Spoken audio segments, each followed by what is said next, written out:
Alright, let's begin then. Today we'll be doing endocrine system, and before starting endocrine system, you should know the what all is important and what overview about the endocrine system. The overview is that you should be knowing the functions of the hormones over here. That's it. Nothing else, nothing new to learn in the endocrine. Just remember the functions of hormones and you are good to go for the exam. Alright, let's just start.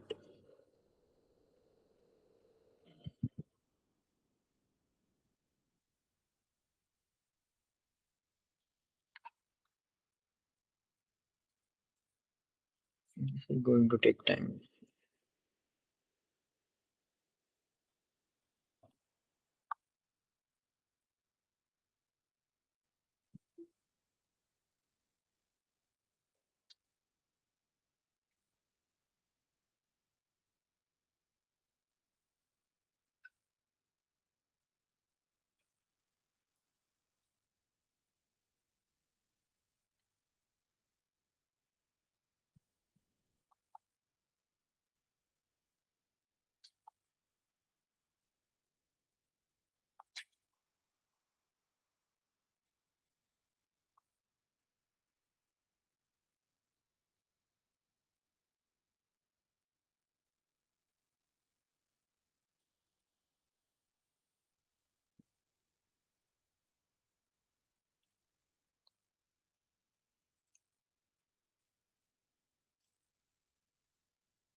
Alright, let's begin. So the first one, endocrine embryology. So here what you need to remember is thyroid development. It's okay if you don't remember thyroid development, just remember thyroglossal duct. Okay, thyroglossal duct cyst that they have already given over here.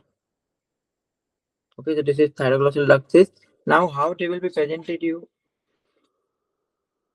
My voice is clear, right? So see, no problem. Yeah, it's good. Okay, okay. If you're joining from two devices, in one of the devices, just lower down the volume. Okay. Yeah. Okay, I exited from that one. Okay, no worries. Okay. So yeah. Thyroglossal duct cyst. So how they will be presented to you in the question is they will give you a midline mass that moves on swallowing. This line must be there. Okay, this line must be there. Only then you can make the diagnosis of thyroglossal duct cyst. Otherwise, then if they're not giving any midline mass, then it can be either cystic hygroma that is present in the posterior part, or it can be the branchial cyst. This is present on the lateral part. Okay, this is thyroglossal duct cyst. That is the midline. Okay, so just write it down for the differential diagnosis. If it is branchial cyst or brachial cyst, okay, not branchial. If it is brachial cyst, then it has to be on the lateral side of the neck, and if it has to be cystic hygroma,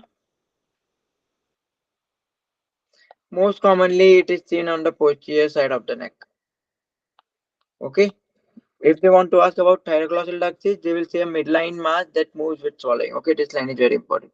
So let's just see what is given here. Presence as an anterior midline mass that moves with swallowing. This line is important. Or protrusion of the tongue versus persistent cervical sinus leading to pharyngeal cliffs. This is not important. Okay, so yeah, thyroid follicular cells derived from endoderm, parafollicular cells derived from footprint. Nothing important over here. Okay. Yeah. Another question that they ask here is most common ectopic thyroid tissue site is tongue. That is lingual thyroid. Removal may result in hypothyroidism if it is the only thyroid tissue present. So this line is important. UL may have this question is there in the UL, and this is asked everywhere. NBM UL everywhere. So this is going to come. Okay, so that's it for thyroid. Let's move on to the endocrine anatomy. You don't have to remember anything for anatomy. Just remember this acidophils and basophils. Okay, acidophils and basophils are important, and all these are the basic stuff. Okay, derived from oral ectoderm, Rathke pouch, and everything. Just one more thing that the beta subunit of these hormones determines the hormone specificity. See this one. You must have studied in obgyne. TSH, LH, FSH, and HCG. So HCG is has the same constituents as TSH. That is the beta subunit that plays the same role. Okay. So sometimes they might ask you like if HCG is increased, what will be the other enzymes that have been increased? So your first option should be TSH. Okay. Whenever the question is given about the HCG or whenever the question is given about the TSH, and apart from that, they ask you what other hormone can be increased. So think about both of them. Okay. If HCG is going to increase, then the similar active will be seen in TSH. If TSH is going to increase, similar active will be seen in HCG. Okay, this is not practically accurate, but this is how the step one wants you to know. All right. Moving on to the posterior pituitary, that is the neurohypophysis.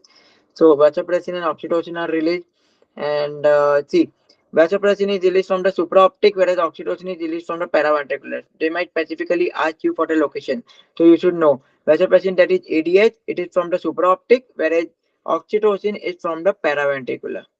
Okay, so don't get confused. And another thing, this neurophysin, NBME, this is there in NBME.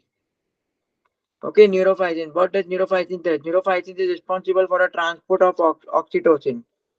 Transport of oxytocin from hypothalamus to pituitary, something like that. Okay, this is there in new NBME. If you have solved NBME, you must have come across this question. Alright, so that's it for the pituitary gland over here. Adrenal cortex and medulla, you should know zona glomerulosa, fasciculata, verticularis, which is outside, which is inside, and which is innermost, and what they secrete. This is all the basic stuff that you should know. Okay.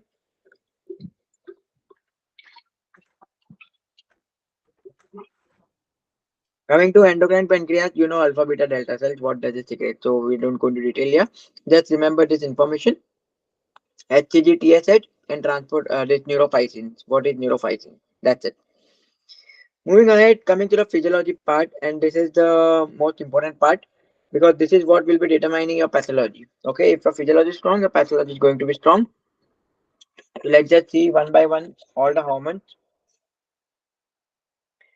So ADH.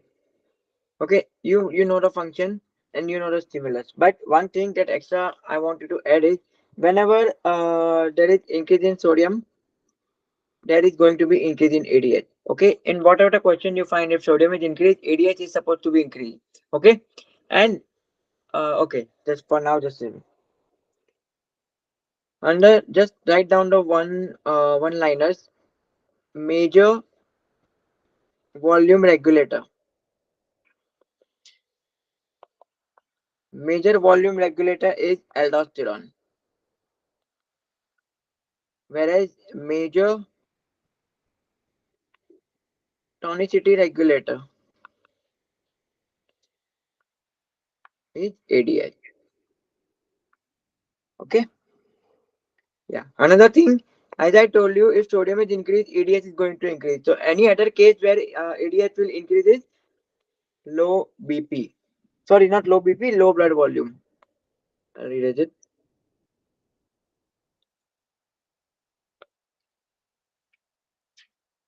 All right. So any other case where ADH is going to increase is low blood volume. Okay. So these are the basic information that you need to remember. Rest all you must be knowing each and every function of the hormone. And if you are confused with what to remember or how the inhibition and stimulation work, this is the diagram. This is the best diagram they have provided you. So this is very important. Just know which hormone inhibits what. Okay. The most common they like to ask is prolactin, that will be decreasing the gonadotropin releasing hormone. So here what happens is how they ask you the question is not over here, sorry. Yeah, they will ask you the pituitary prolactinoma. They will ask you the diagnosis of pituitary prolactinoma, and then apart from that, they will ask you what are the symptoms going to be present. So you don't have to just think about the pituitary tumor. You have to think about that the prolactinoma is there. So if prolactin is increased, GnRH is going to increase. So as a result, all the functions of gonadotropin releasing hormone, that is LH, FSH, all those will be decreasing. So it will stop somatogenesis, it will stop ovulation, it will stop oogenesis, it will not develop the male and secondary sexual characteristics. Okay, so all those things you should keep in mind. Another thing that is important over here is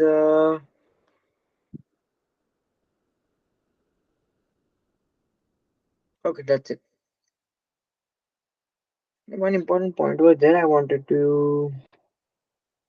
Okay, so it, like, you can use this in Hindi. I have written it. You can also just write it. TSH prolactin को dopamine inhibit करेगा for dopamine. Okay, this is a sign for inhibition. GnRH को prolactin, GH and TSH को somatostatin,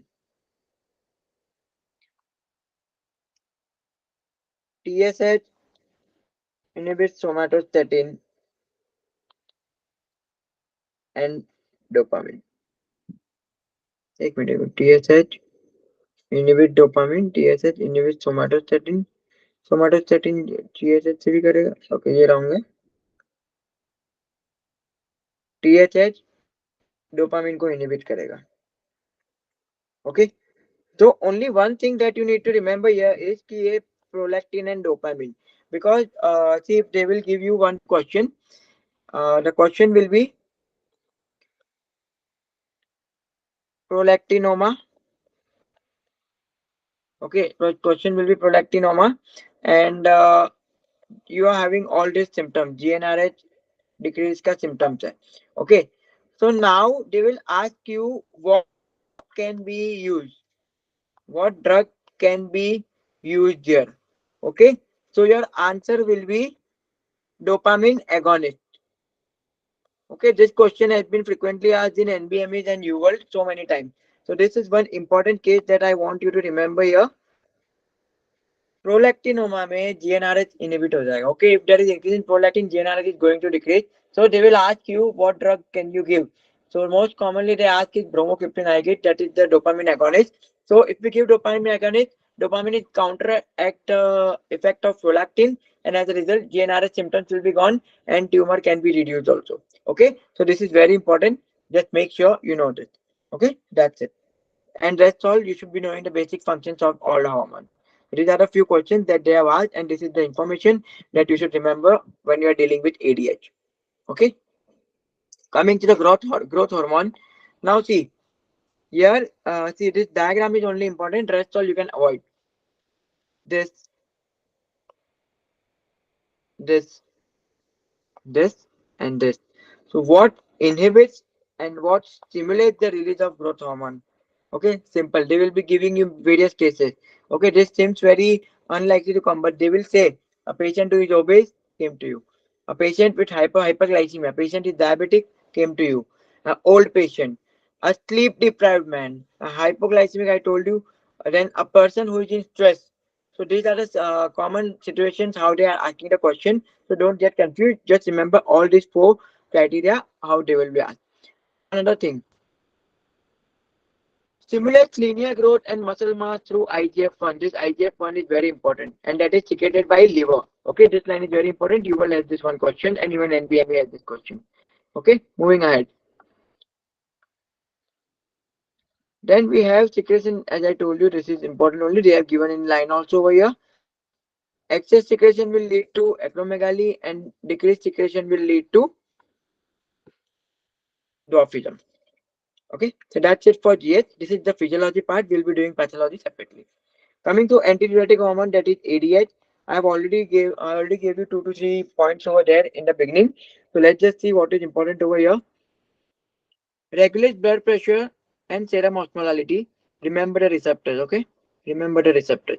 Primary function is serum osmolality regulation. Okay, so ADH decreases serum osmolality, increase in urine osmolality. This is where you will be asked. You will be asked in SIADH and diabetes insipidus.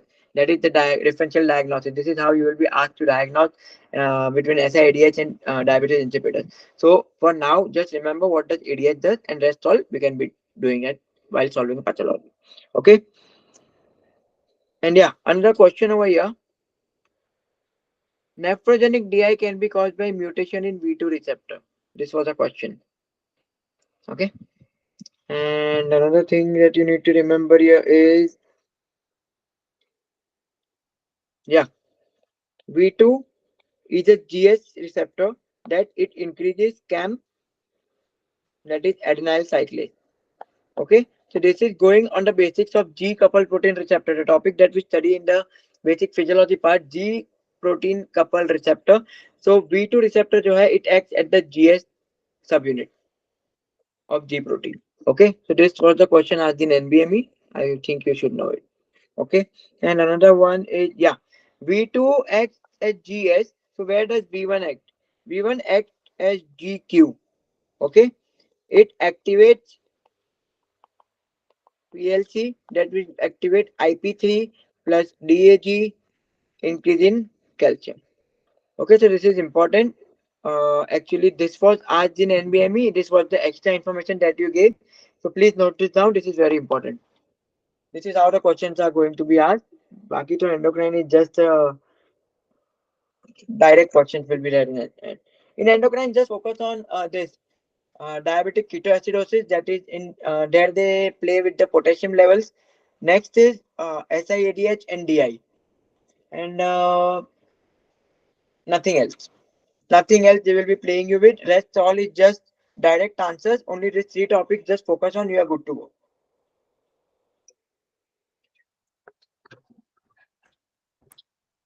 Okay, moving ahead. Prolactin. Here, just read the information. We have already covered the dopamine and all those pathways. One important line that they have asked is prolactin secretion from, sorry, prolactin secretion from anterior pituitary is tonically inhibited by dopamine from tubuloinfundibular pathway of hypothalamus. Which pathway of hypothalamus? Tubuloinfundibular pathway of hypothalamus. Okay, so see they have given a dopamine agonist example bromocriptine cabergoline inhibit prolactin secretion and can be used in the treatment of prolactinoma. As discussed earlier, this is important. Dopamine antagonist and estrogens stimulate prolactin secretion. Okay, so that's it. Just remember what the function is and then you are good to go. This is the extra information that you should remember. Moving on to thyroid hormones. So here you need to remember few things apart from what is given over here. So let's just see what is given. Follicles of thyroid 5' dehydrogenase convert T4 to T3 in peripheral tissue. Okay. Peripheral conversion is inhibited by glucocorticoid. This is the first point that you need to remember. Beta blockers, propyltyrosol, all this will be included over here. Reverse T3 is metabolically inactive byproduct of peripheral conversion of T4 and its production is increased by growth hormone and glucocorticoid. Don't worry, I'll give you one flowchart in the end. Just do that. So functions of thyroid peroxidase include oxidation, organification, iodine and coupling of MIT and DIT. Inhibited by PTU, methimazole. See, this is everything is important. Just remember this diagram. They have explained beautifully over here. Okay. Yeah. One question. I mean, sorry, not question. One thing they will ask you about the process. Okay. They will ask you about the process. This that the thyroid peroxidase helps in what? Okay. So see, they have given here. Deiodinase helps in what? Thyroid peroxidase carries out what? Proteases carries out what? Okay, they will ask you this question. So be sure you know the thyroid metabolism, thyroid cycle very well because endocrine is mostly going to focus on thyroid. Okay. Now one thing, Wolff-Chaikoff effect, and the one question that they like to ask is, it is due to excess of iodine. Okay, it is due to excess of iodine. The sudden exposure to excess iodine temporarily thumbs off thyroid peroxidase, that is decreasing T3 T4 production. So each and every line over here is very important. Now I will write one flowchart for you. If you want, you can copy it down. Here I'll write. Okay.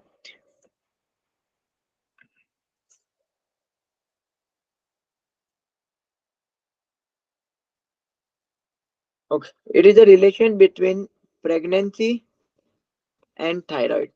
You must have seen many questions asked about the pregnancy and thyroid. Okay, so let's just see what is there. Estrogen is going to increase the secretion of thyroglobulin. Okay. TBG. I am writing the short form TBG from the liver. Okay. Now, if TBG is there, the free T4 that is present in the blood will be attached to the TBG. Okay. So write down less free T4. Why? Because all the T4 that is present in the blood will be attached to the TBG. Okay. So obviously, the free T4 levels will be decreasing. Less negative feedback. Less negative feedback. As a result, TSH activity increases. As a result, more T4. Okay. As a result, free T4 will be normal. Okay. And as a result, total T3 and total T4 increases. Did you get it? Srusti, did you get it? Did you get this flowchart? Yes or no? Yeah. Okay. Each and every step is clear Like, to you because this question is going to come. Yeah, yeah, say. can you just tell the last step again after like more T4 onwards? Just Okay, from here. Okay. You didn't understand this? yeah, the net was a bit. Okay. Okay. I'll tell you. So less feedback mechanism, less negative feedback. Okay. So THS is going to act again, thinking that negative feedback is not there. So I have to act continuously. Then what will happen? THS will be releasing out the hormone T3 and T4. Okay.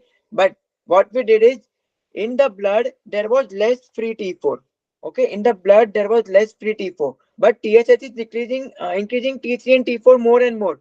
Okay. So now what will happen is जो T4 THS से आया ना, that will be replacing the free T4 also. Okay, that will be replacing the free T4 also, and that will be also adding up to the total T4. Got the point? जो free T4 कम था उसको भी normal कर देगा और जो total T4 था उसको तो इंक्रीज करेगा ही. Got it? So now Yep, you understood thanks. why free T4 is normal and why total TC-T4 is increased. Okay, Yeah, got this point? This is very important. Question is going to come pregnancy and thyroid. Okay, आपने देखा भी होगा questions आए हुए हैं.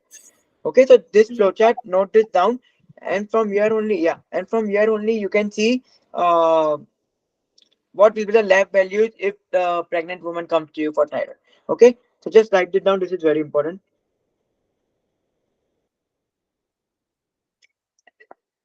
And the case how will they will be asking is patient on estrogen therapy also. Okay, either it can be pregnancy or estrogen therapy.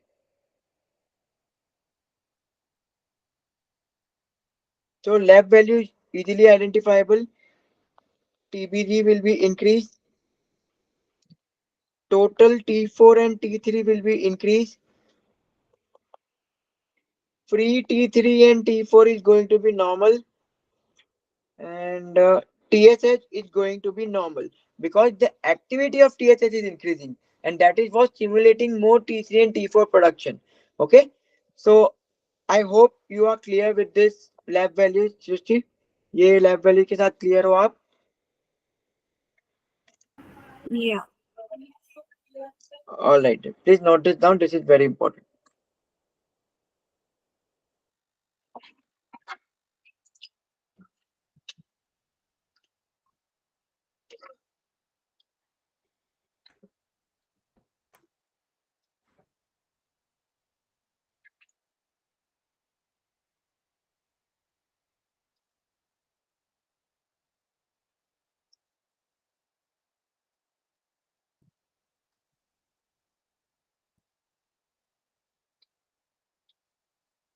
All right. Now these are the functions of thyroid. I don't need to go into detail over here. Okay, all of them are important. Just remember them. Okay, and here what you need to remember here is yeah, this also negative. This is okay. Yeah, thyroxine binding globulin bind most TCT4 in blood. So bound TCT4 is inactive. Okay, so increase TBC in pregnancy OCP use. Okay, and decrease TBG in steroid use and nephrotic syndrome. So this is important. They have asked the question in UL. These both cases are important. Okay, so that's it. That's it. Just remember this pathway, and just remember this pathway, pregnancy and thyroid wala, and all these are, this is about this pathway only. So this is what the thyroid physiology is going to be asked and focused on. And yeah, another concept we need to remember here, just यहाँ पे लिख देता हूँ, there is no space over there. So as we saw over here कि this RT3 is metabolically inactive byproduct of peripheral conversion of T4 and its production is increased. Okay, so RT3 के बारे में भी question आए हुए हैं, NBME has asked, so let's just write it down. Even you world has asked. Okay, so what happens is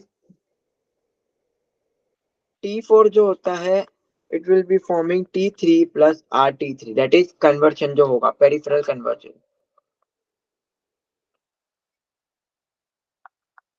Okay, so what happens here is RT3 जो होता है, RT3, it will increase only in euthyroid sick syndrome. So if they give you something like thyroid patient, and along with that they give you case like the patient was in stress, or the post surgery, after surgery something, the patient is in stress. Okay, surgery के बाद भी stress में ही होता है. Okay, so if they give you this condition, then what will happen is this condition will start, and in the lab values they will tell you reverse T3 is increased. Okay, so reverse T3 can be increased with these conditions are given and the patient is of thyroid.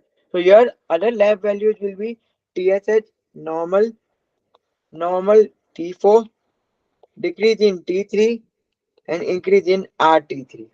Okay, so basically what happens is RT3 जब ये syndrome करता है, euthyroid sick syndrome, what it will do is it will increase in cortical T4. Okay, and this is what again act as a negative feedback and decrease it. Okay, this is a complete different concept. Actually, it is a concept of medicine. It is not asked at this level, but you will had this one question regarding RT3. So I want you to just remember this lab values.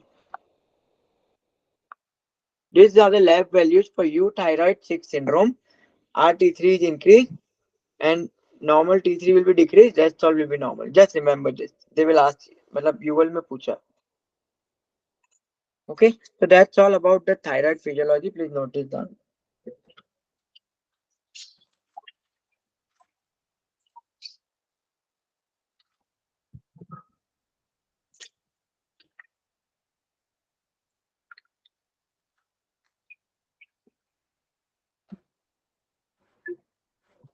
All right, move ahead. Parathyroid hormone. So now parathyroid, you should be knowing the functions. Okay, first of all, and even if you don't know the function, it's okay, because you know what they literally love to ask is primary hyperparathyroidism, secondary hyperparathyroidism, and the lab values over there. So if in exam you are not remembering this lab value, so this physiology is what is going to help you in knowing all this concept. Okay, so just give it a read. Okay, nothing is so important, but this is all going to help you in solving the pathology question. Nothing particular is important. This is all just the general information that you should be knowing while you are studying for the first time, and all this given over here, this is all a part of bone physiology. We'll be doing that in musculoskeletal system. Okay, so just give it a read. Just give it a read. Regulation, everything. They won't ask you directly. They will be asking you with primary hyperparathyroidism and parathyroid disorders only. Okay, that's it. Moving ahead. Nothing important over here. Nothing important. Nothing important. In just calcitonin, just remember that the parafollicular cells of thyroid are responsible for forming calcitonin, and calcitonin acts as a ultra to PTH. Okay, glucagon, alpha cells of pancreas, and all this glycogenolysis, gluconeogenesis, lipolysis, ketogenesis. So it is opposite to insulin. Okay, so biochem में आपने जब भी insulin और glucagon का पढ़ाई होगा, you must have studied about insulin and glucagon. So you can figure it out what is going to be what. Insulin is an anabolic hormone, so you should be knowing what processes are anabolic. Glucagon is a catabolic hormone. Okay, so this is how you are going to remember this small information. All right, coming to the insulin. Now, see, my one suggestion to you is, if you are doing the questions wrong regarding the insulin physiology, that all this stuff, okay, all this, if you are not understanding any of this, or if you are doing wrong regarding any of this, it means your concept is not clear. And if it is not clear, I would highly suggest you to go to YouTube and watch the Ninja Nerd video on insulin. This is the best video, best. He has explained it so beautifully, all this process. Okay, 30 minutes का video है, 30 minutes, but it is worth your time. Just just watch this video and make a note by yourself. You know, Ninja Nerd, you must be making a whole diagram and explaining each and every minute details. Okay, सोचिए आपको पता है Ninja Nerd? No, I haven't heard of it. नहीं पता? नहीं सुना. Okay okay, मैं आपको लिंक, मुझे याद कराना, क्लास के बाद मैं लिंक शेयर कर दूंगा. अगर और आपके क्वेश्चन इसमें सही होते कि गलत होते हैं इंसुलिन के रिगार्डिंग, अगर ये कुछ भी पूछते हैं तो बी ऑनेस्ट. हाँ, insulin is good, like glucose and ये बहुत seminars किए हैं college life में, तो हाँ it's बट good. मतलब अगर ऐसे पूछेंगे फॉस्फोइनोसाइड्रेट 3 या टायरोसिन फॉस्फोराइलेशन पे हुआ, या तो ये इसमें ग्लाइकोलाइसिस इंक्रीज होगा डिक्रीज होगा, ये सब पूछ लिया तो आपके सारे सवाल सही होते हैं इसमें. Yeah, like that I've worked with biochem also. Alright, alright. So that's what I told. If your questions are wrong, only then go for Ninja Nerd. This is the best one. He has explained everything beautifully in just 30 minutes. Okay. So let's just see what is important over here. Pre-pro-insulin synthesized in RER of pancreatic cell. This is very important point. Rough endoplasmic reticulum, they will ask it. So cleavage of pre-signal, pro-insulin, and cleavage of pro-insulin, exocytosis, C-peptide, and all those. So see, this is important over here in clinical perspective. Both insulin and C-peptide had increase in endogenous insulin secretion, that is type 2 diabetes mellitus, okay, and insulinoma. Whereas exogenous insulin lacked C-peptide.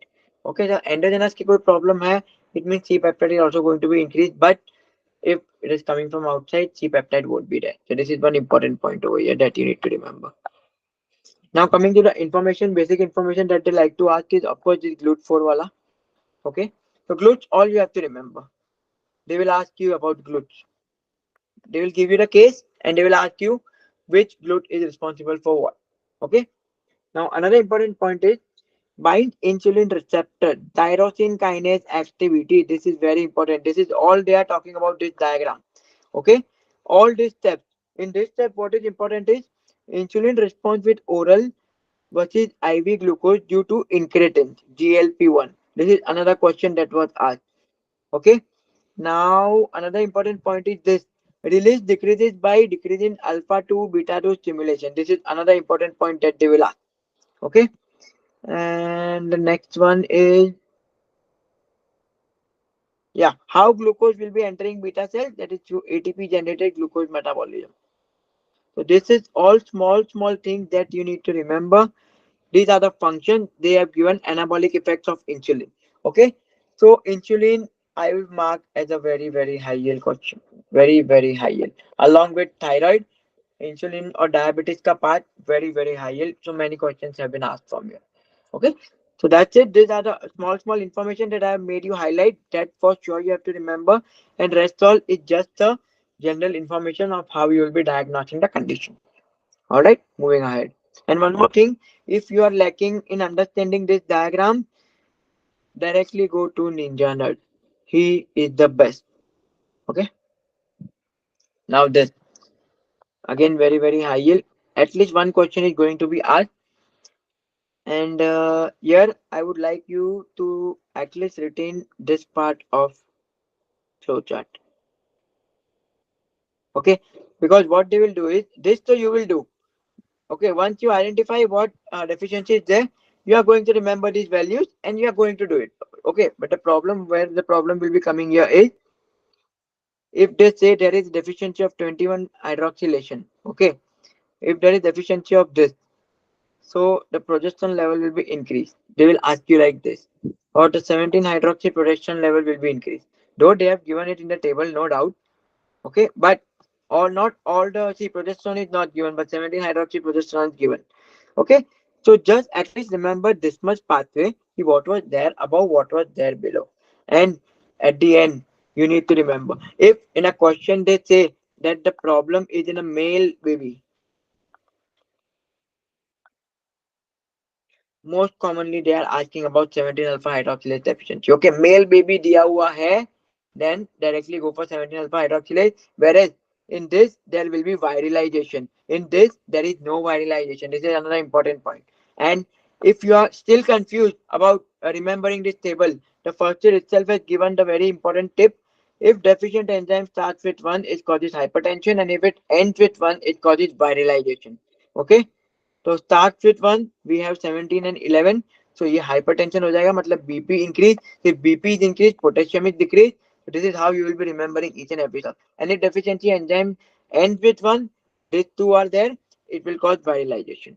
Okay, this table is very high yield. I recall this. So many questions have been asked in NBME. You will let ask little few questions, but exam में जरूर आएगा. Even I got 2 questions from this. Okay, so इसमें क्या, what I said, remember at least this much, and this table is utmost important. They might ask you about mineralocorticoids also. Okay, and sometimes they will give you this lab values also. So each and everything in this table is very high. Just mark this table up. Moving ahead to cortisol.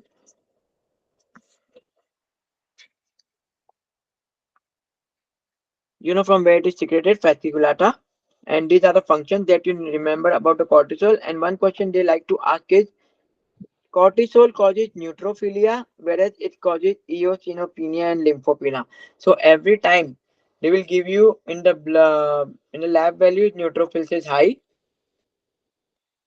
whereas eosinophils and all other WBCs are decreased.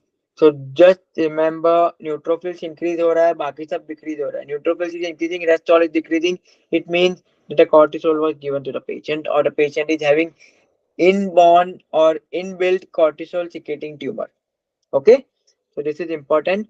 You should be knowing the function. And one important point in this is, when we give cortisol along with norepinephrine, they will ask you what type of drug effect is this. Your answer will be permissive action. There can be synergetic in the option, there can be additive in the option, there will be permissive in the option. So remember, when cortisol is with norepinephrine, your answer will be permissive effect.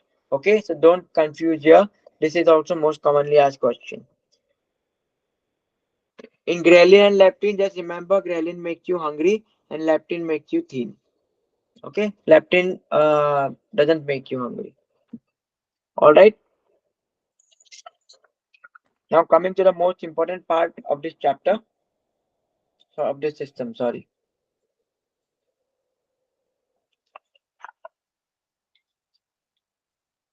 What happens?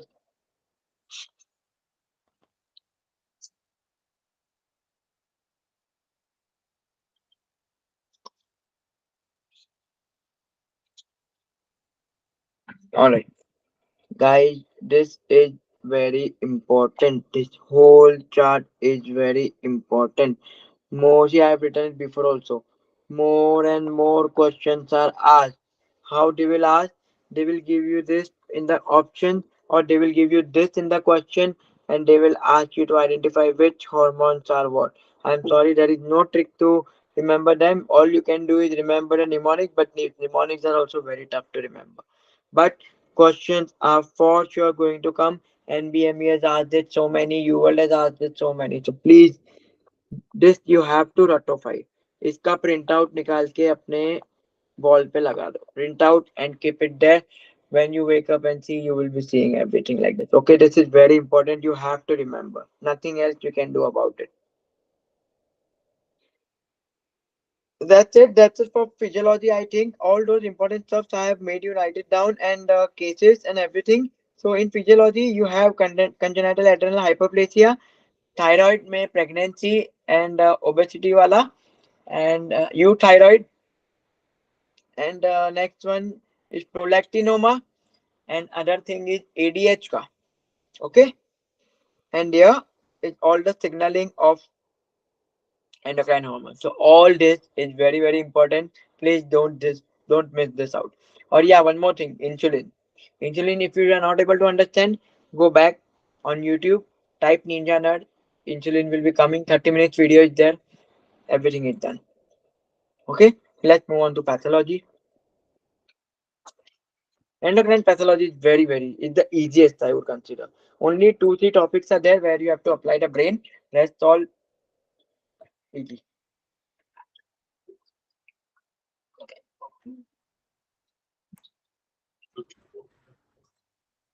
All right, let's start with the SIADH. In whole this whole page, you don't have to apply the brain. Just remember the lab values and what happens to and what tests are required. See, they will not ask what is the diagnosis or investigation of choice over here. They won't ask. Okay, they will give you in the question that this test was done. Okay, they will give you in the question this test was done. So based on the test, you should be knowing he is talking about SIDH or he's talking about DI. Okay, so let's just quickly see what is important over here. Characterized by excessive free water retention. Okay, leave this. This is all about, they are talking about the basic stuff. Now yeah, important point is, even if you understand nothing about ADH physiology, if you understand nothing about aldosterone physiology, just remember SIADH का सवाल आता है, there has to be euvolumic hyponatremia.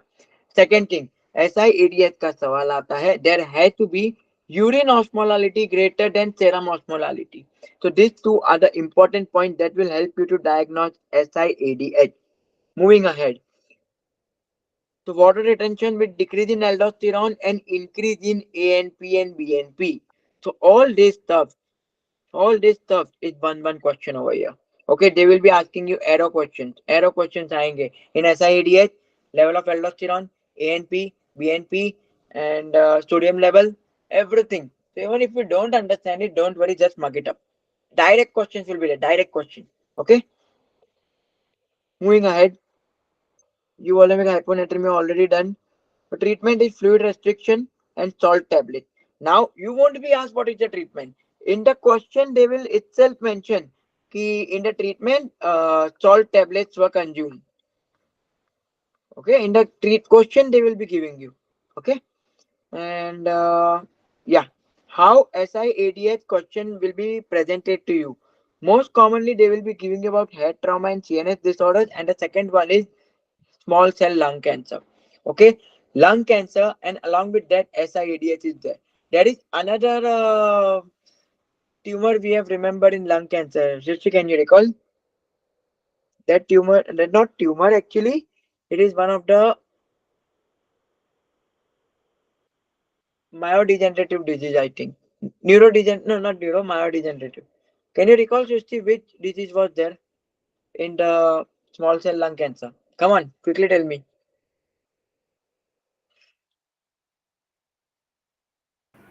Bolo, No, bolo. I don't remember. What happened? I don't remember. Okay, you don't remember? Lambert-Eaton syndrome. Remember? Right. So what antibodies are over here? मतलब where what how does it act? What is the basis of Lambert-Eaton? Come on, recall. Try to recall. कहाँ पे पढ़ा था इसको? Where did you study this? It's okay if you don't remember that autoantibody. Just tell me where did you study this syndrome? Don't remember? Along with yes. Myas- Myasthenia ka analog Yes. types. Yes yes, तो इसमें बता दो अभी पैथोफिजियो क्या होगा, याद आ रहा है?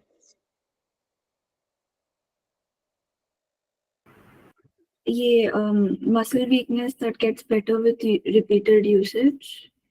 हम्म।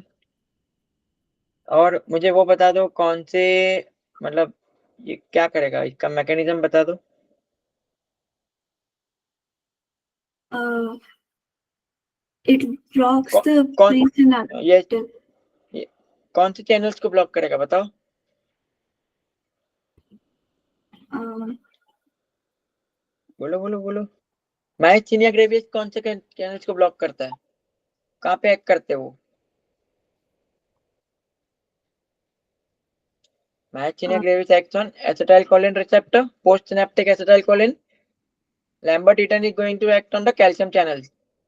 Okay, ऐसे right. याद करो, ऐसे रिकलेक्ट करो कहाँ पे पढ़ा, along with what disease and along with that disease you have to remember इसमें differences क्या है.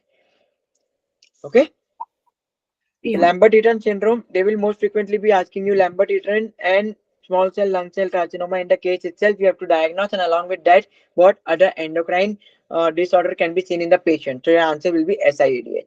Okay, so all this is very important. Euvolemic hyponatremia, serum osmolality greater than urine osmolality greater than serum osmolality. Then you have another is ANP BNP increase, aldosterone decrease, so increase in urinary sodium secretion. Okay, so because there is hyponatremia, so urine में sodium निकलता जाएगा. Okay, this is all important, you need to remember.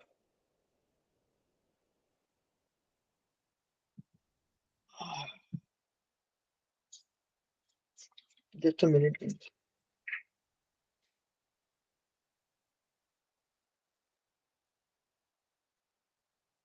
Okay, one important question in NBME they have asked: a boy jumps into cold lake. Okay, now and they ask what will be the effect on central blood volume, ANP, central blood volume, ANP, and next is ADH. So the answer is ADH decreases, ANP increases, and central blood volume increases. The explanation was not clear in the NBME, but you can remember this exceptional case. Okay, ये exceptional case है, याद रख लो. A boy jumps into cold lake. Okay, the lake is very cold. So central blood volume is going to be increased. How? I didn't understand this part. And based on this central blood volume, they gave ANP and ADH. Okay, so just remember this. Hopefully, it won't come in the exam, but you never know.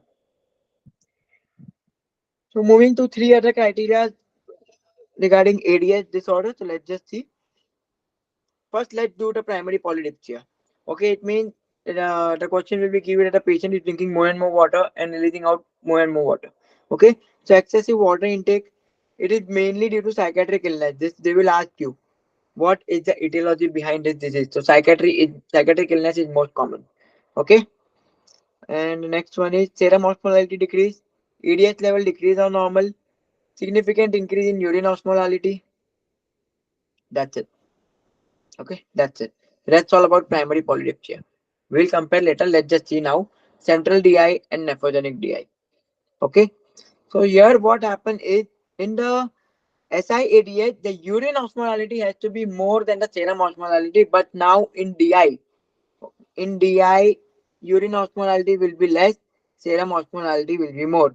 Urine osmolality less, serum osmolality more. So the first thing, if you are confused whether the question is asking about SIADH or DI, just look at the values of urine osmolality and serum osmolality and analyze. Okay, urine osmolality is more than SIADH. Urine osmolality is less than DI. Because in DI, what is happening? Water is going out. Okay, so urine osmolality कम होगी. Whereas in SIADH, sodium is going out. That is causing hyponatremia. Okay, so वहाँ पे urine osmolality is going to be more. Okay, so that's it. Just remember urine osmolality and serum osmolality are the basics of diagnosis. Now let's just look at the central and nephrogenic. Central and nephrogenic, ADH decreases because central में problem है तो ADH का secretion ही नहीं होगा.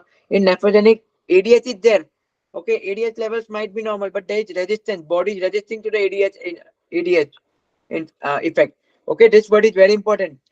ADH resistant, ADH है, but your body is resistant to the ADH का function. So please keep this in mind. This resistance word is very important. Now here in center it can be idiopathic, or most commonly they will ask you trauma, brain injury, accident हुआ, or he trashed his head into the wall or something like that. Okay. Now what happens to the serum osmolality? I told you it will increase over here. ADH level is going to be decreased. No change or slight increase in, so no effect of water restriction. Desmopressin administration, significant increase in urine osmolality. So this is important. In the question only they will give you. Okay. After administration of desmopressin, there was increase in 50, more than 50% in the urine osmolality. Definitely they will give you this question. Okay.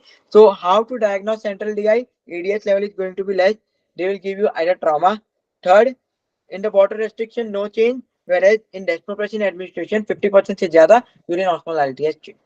Okay, so this is central DI. Coming to nephrogenic DI, the first important point that we need to know is resistance. ADH normal hoga, but the body is resisting to the ADH effect. Now it can be hereditary or due to drugs. Example, lithium. The most commonly asked is lithium. So here ADH is normal or increased, as I told you. No change with water restriction. Minimal change with the desmopressin administration. Okay, so ऐसे ही आप diagnose कर सकते हो. And another important point, if they ask you about the basic biochemical level, you know nephrogenic DI V2 receptors की mutation show होती है. I told you before while studying the ADH, so if there is mutation in the V2 receptors, nephrogenic DI can be called. One important point they ask over here is they will ask you the diagnosis of nephrogenic DI, and after that, how will you manage? The first question they will ask you is this: HCTZ. What is HCTZ? Thiazide. Thiazide. Okay, so this is very important. This is very important. Central DI and nephrogenic DI. And apart from this, water restriction is given. Then your answer will be primary polydipsia. Okay. So ये आपके differences हो गए.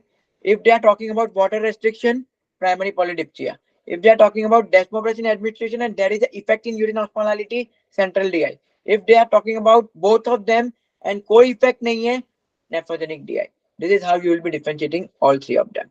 And how to differentiate SIADH from DI? In SIADH, urine osmolality is to be more, whereas in DI, serum osmolality is to be more. So this is all the collection of lab parameters that you need to be clear of. And believe me, lab parameters clear है, endocrine आपका U निकलेगा. Okay. Apart from this, they love to ask one question is diabetes insipidus parameters. It is not given in first year, so please write this down.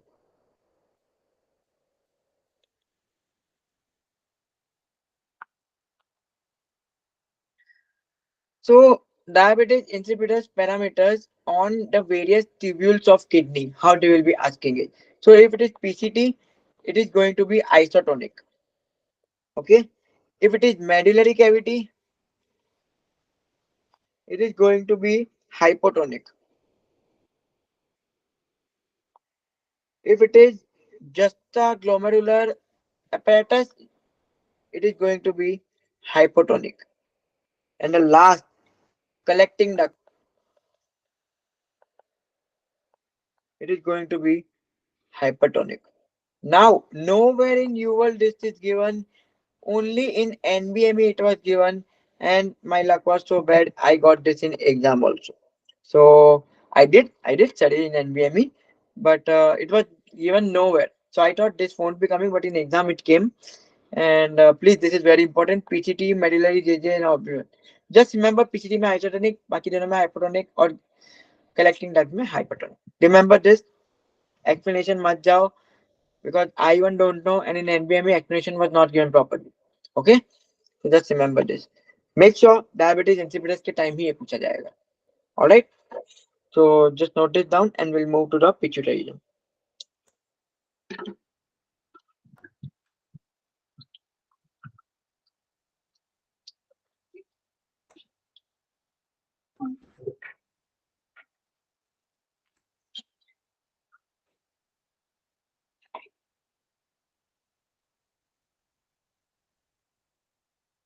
Right, let's move ahead.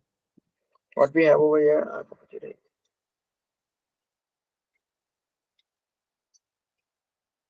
Okay.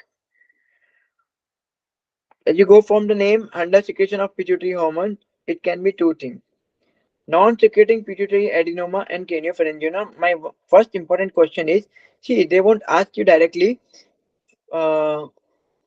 which is the most common pituitary tumor. Okay, so the most common pituitary tumor, and I know everyone will say prolactinoma, but here your answer will be non-secreting pituitary adenoma. This is what your answer will be. Which is the most common pituitary tumor? If in the option this is given non-secreting pituitary tumor, please select this. Don't select prolactinoma. Prolactinoma is a secreting adenocarcinoma. Adenoma. Okay. Non-secreting pituitary adenoma is the first answer. After that, you can select prolactinoma, not before that. Okay, so this is very important. Just note this down. This question has been asked in FMG exam. This question has been asked in NEET PG exam, and USMLE might ask if they just give you the case and everything. Okay, so the first commonly asked question is Sheehan syndrome. Sheehan syndrome में क्या होगा? Ischemic infarct of pituitary following postpartum hemorrhage, pregnancy induced pituitary growth. Okay, so one important, the most frequently that they like to ask is postpartum hemorrhage. Okay, postpartum hemorrhage, or they will give you pregnancy. These two are the most important. You need to figure out postpartum hemorrhage दिया है, that is lots and lots of blood जा रहा है, it means oxygen is not there in the body. Oxygen is not there, so there can be hypoxia, and you know, if there is greater than 5 to 10 seconds of hypoxia, the brain is going to be affected first. Okay, so just you have to interrelate everything over here. Okay, तो चिहान syndrome में क्या था? Ischaemic infarct. So blood loss हो गया, oxygen कम हो गई, everything कम हो गया, तो ब्रेन पे असर पड़ा, and pituitary region located in the brain. Okay, तो just remember this thing, most commonly आज चिहान सिंड्रोम, और उसमें ये दो केस दे सकते हैं आप. All right, and the symptoms will be failure to lactate, absent menstruation, cold intolerant. Failure to lactate, prolactinoma, मतलब prolactin कम हो जाएगा. There will be no secretion of gonadal hormone. There will be no secretion of thyroid hormone. Now, one important point that you need to remember, कि all the hormones will be decreased in hypopituitarism. Okay, all the hormones will be decreased except aldosterone. Aldosterone increase हो जाएगा. Just remember this point. They have asked in UL in the arrow form. सारे hormones कम हो जाएंगे. All the hormones are going to decrease, but aldosterone is going to increase. Please remember this. Okay. Now coming to empty sella syndrome. Empty sella, atrophy or compression of pituitary which lies in sella turcica. Okay. Most common in obese females associated with idiopathic intracranial hypertension. They won't ask you what it is associated with. They will ask you there was a defect in one of the bones of pituitary. One of the bones in the brain region, and as a result, the pituitary was found to be atrophied. What is the condition name? Empty sella syndrome. Okay, each and every condition has a unique feature. Remember that. Coming to pituitary apoplexy, sudden hemorrhage of pituitary gland. Okay, often in presence of existing pituitary adenoma. Now, one cause, they won't ask pituitary apoplexy. They will be asking you Sheehan and empty cell. Okay, so this is very important. And the treatment is hormone replacement therapy, because all the hormones are going to deplete. The pituitary is not, the brain is not going to secrete more and more hormone. Okay, so hormone replacement therapy of each and every hormone is responsible. Okay, so hypopituitarism and the high yield point, Sheehan and empty cell syndrome. Coming to acromegaly. Acromegaly, we are talking about the growth hormone now. Excess GH in adults, typically caused by pituitary adenoma. Okay, what type of pituitary adenoma? Secreting pituitary adenoma. Now let's see, you know the features: large tongue, deep furrows, frontal bossing, coarsening of facial features with aging, all those stuff you should know. So one thing, how you will identify that the patient is, the question is talking about acromegaly. It is impaired glucose tolerance. Impaired glucose tolerance. Okay. following oral glucose tolerance test.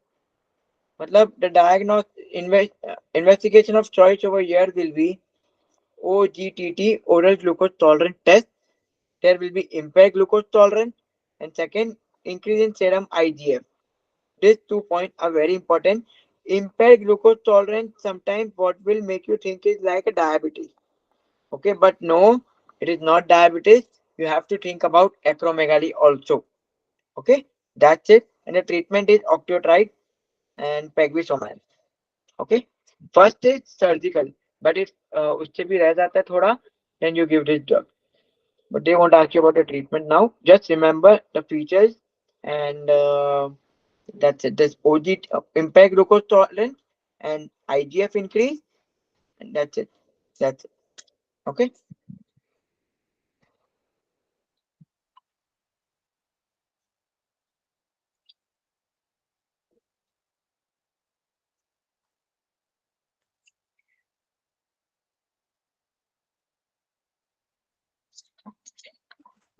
Moving to the thyroid.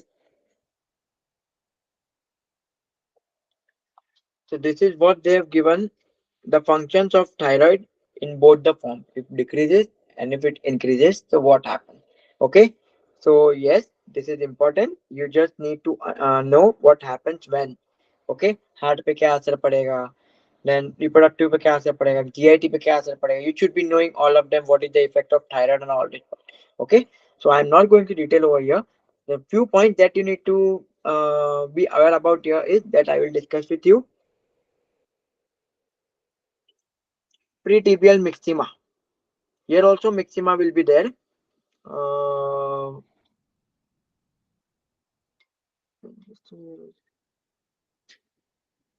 Sorry, not myxema. There will be non-pitting edema. And why? Yeah, myxedema. Myxedema is there. Yes. Hypothyroidism, myxedema due to increase in glycosaminoglycans in interstitial spaces and all those stuff. Okay. But there will be pretibial myxema in Graves' disease. Okay. That you need to remember one point. You know, cold intolerance, hot intolerance. Based on this only, you will be able to diagnose whether it is hyper or hypo. Another important point that is important over here is this hypothyroid myopathy and thyrotoxic myopathy. How you will distinguish is by the level of CK. In hypothyroid, CK levels will increase, whereas in hyperthyroid, CK levels are going to be normal. This is how you are going to differentiate whether the myopathy has occurred as a result of hypothyroidism or hyperthyroidism. Yet they won't give you the thyroid levels lab values. They will give you the symptoms of myopathy, and then in the question they will say there was a thyroid disorder in the patient. Just figure out what is the thyroid disorder, whether it is hypo or hyper, and based on the CK levels you will distinguish it. Okay, so that's it. Another important point, hypercholesterolemia seen in hypo, and hypo is hypocholesterolemia, that is decrease in cholesterol is seen in hyper. Okay, and one most commonly asked question is the most sensitive test for thyroid disorders is the first answer that you are going to select is TSH. The levels of TSH is the most sensitive, most reliable thyroid marker. If TSH increases, it is hypothyroidism. If TSH decreases, it is hyperthyroidism. And how can we distinguish this? Based on the failure of negative feedback mechanism that you have to study in physiology. Okay? So simple hai. Excuse me. Yes, Srishti. I actually have to step out. Okay, so for how long you will be gone? Just tell me. Like the guy said, it will take 10-ish minutes. So, like, you can keep on going. Like, I don't want to waste your Okay. time. Just Okay. come Okay, right no now. worry. Okay, okay. You can rejoin it once you are done, okay? Okay, yeah. Okay. So now moving on to the hypothyroidism, what we have in hypothyroidism, these are the, you know, different types of hypothyroidism and thyroiditis that you need to remember. And each and every hypothyroidism is very important. Just give me a break. I'll fill the water.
All right, let's continue.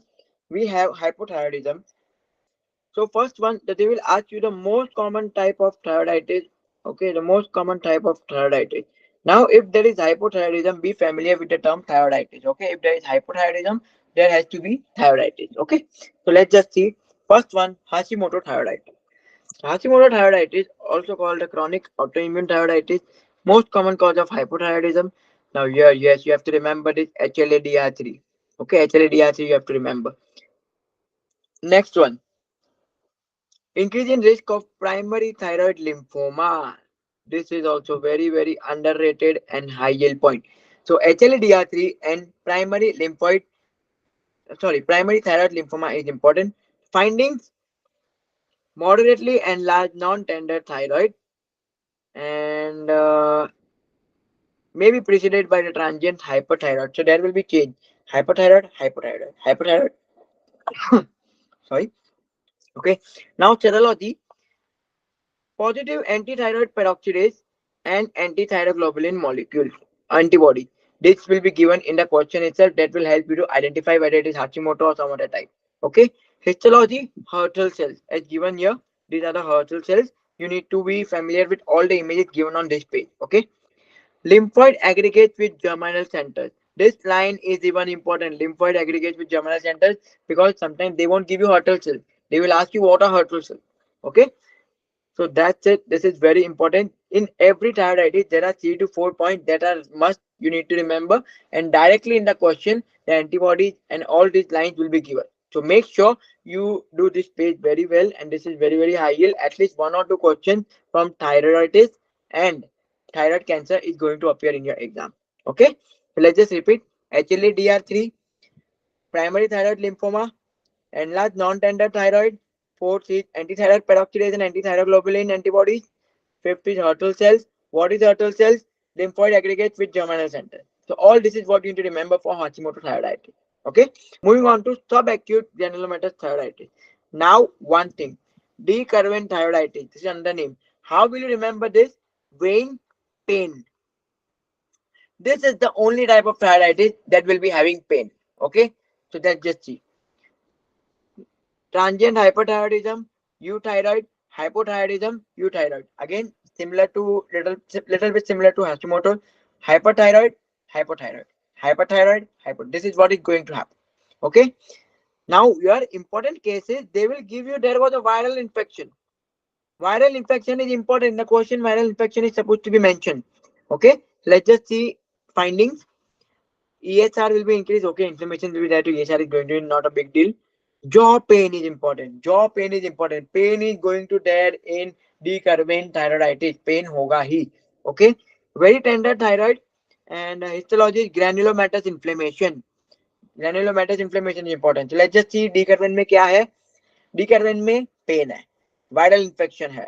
Tender thyroid and granulomatous inflammation. So these 4 points are important for subacute granulomatous. Coming to renal thyroiditis. Renal thyroiditis, also called invasive fibrous thyroiditis, may be associated with IgG4 related disease. Okay. And what happens is fibrosis. Fibrosis may extend to local structure, trachea, esophagus, and mimicking anaplastic carcinoma. Okay. We will be studying one type of thyroid cancer, and that is anaplastic thyroid cancer. Okay. And both the things are same. Only 1 or 2 differences are there. Let me just tell you what is there. Uh,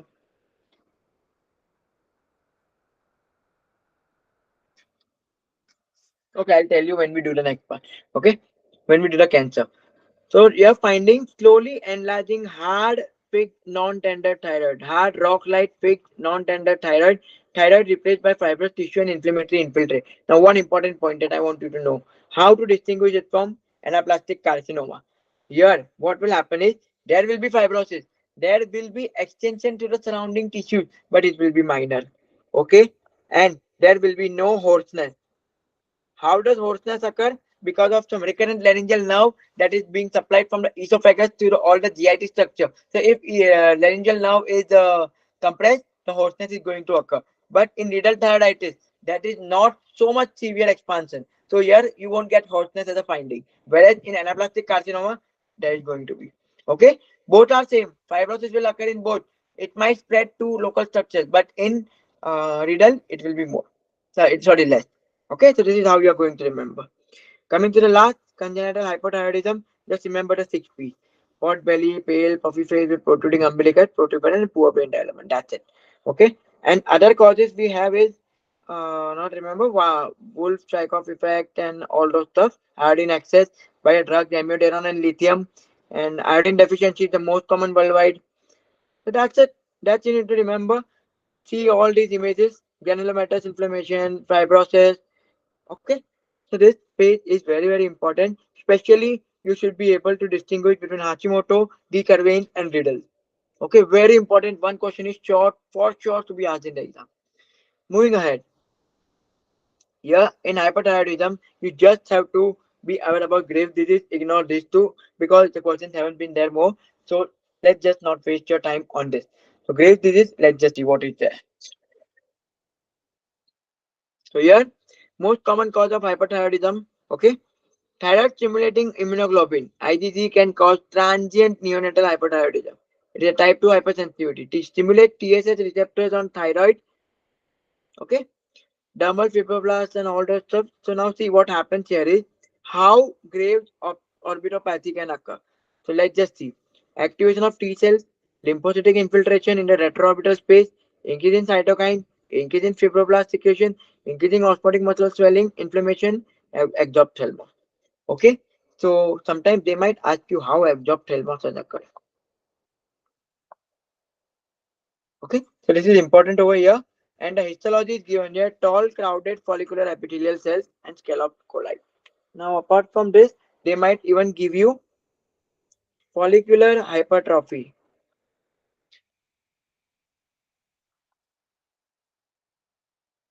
and hyperplasia. They might give you this. Okay, so this is all you need to remember.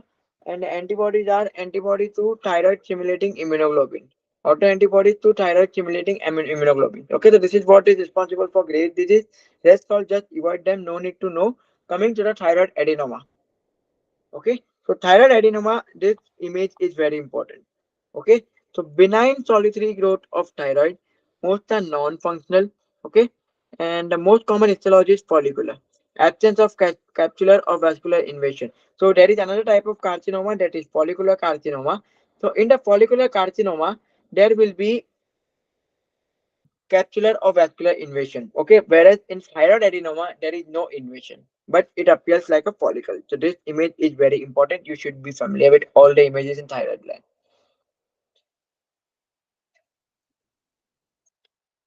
Moving ahead, we have thyroid cancer. So in the thyroid cancer, let's just see how the thyroid cancer is diagnosed first. FNAC, okay, fine needle aspiration cytology, and it is treated with thyroidectomy. So along with that, they will ask you another question. Complications, it will include hypocalcemia due to removal of parathyroid gland, transaction of recurrent laryngeal nerve due to ligation of inferior thyroid artery that leads to dysphagia and dysphonia, that is hoarseness. Okay, an injury to the external branch of superior laryngeal artery during ligation of superior thyroid will lead to loss of uh, tenor usually. So you know how they will be asking over here. They will ask you superior thyroid vesicle and inferior thyroid artery. So inferior thyroid artery को ligate करने से dysphagia and dysphoria, whereas superior को ligate करने से just the void. Okay, so just make sure you know about the effects of thyroidectomy. So just as we did thyroiditis, now there are different types of thyroid cancer that you need to be aware of. Papillary, the most common. There will be Samoma body. There will be orphan NEI. This is what, okay? Nuclear grooves, okay? And increase with RET, PTC rearrangement. And here what they will give you in the question, most commonly they will be giving it that the patient had radiation exposure. Patient had radiation exposure in childhood. Okay, if this is given in the question, don't look for any other information. Straightly go away for papillary carcinoma. That's it. आजू बाजू कुछ नहीं देखना है. Okay. Moving on to follicular carcinoma, it has a good prognosis. Invades thyroid capsule and vasculature, unlike follicular adenoma. Now, your important is PAC-SAT PPAR gamma. Hematogenous spread is common, and FNAC may not be able to distinguish between follicular adenoma and carcinoma. So यहाँ पे FNAC you won't be using. Fact say PPAR gamma is important, and unlike follicular adenoma, it will invade the surrounding tissue. Coming to medullary carcinoma, parafollicular C cells it means कि यहाँ पे marker होगा calcitonin. Okay, another thing, sheets of polygonal cells in amyloid stroma. This is your presentation. Stains with Congo red. Amyloma है, amyloid है, so Congo stain associated with MEN 2A and MEN 2B. So here they might give you the case of pheochromocytoma. Okay, they will give you the case of pheochromocytoma, and at the end of pheochromocytoma, they will ask you what thyroid disorder can be possible over here. Answer will be medullary carcinoma. Okay, straight away they will be asking you this question. Next, anaplastic carcinoma, present with rapidly enlarging neck mass, compressive symptom, dyspnea, dysphagia, hotness, very poor prognosis. And how was it different from riddle thyroiditis?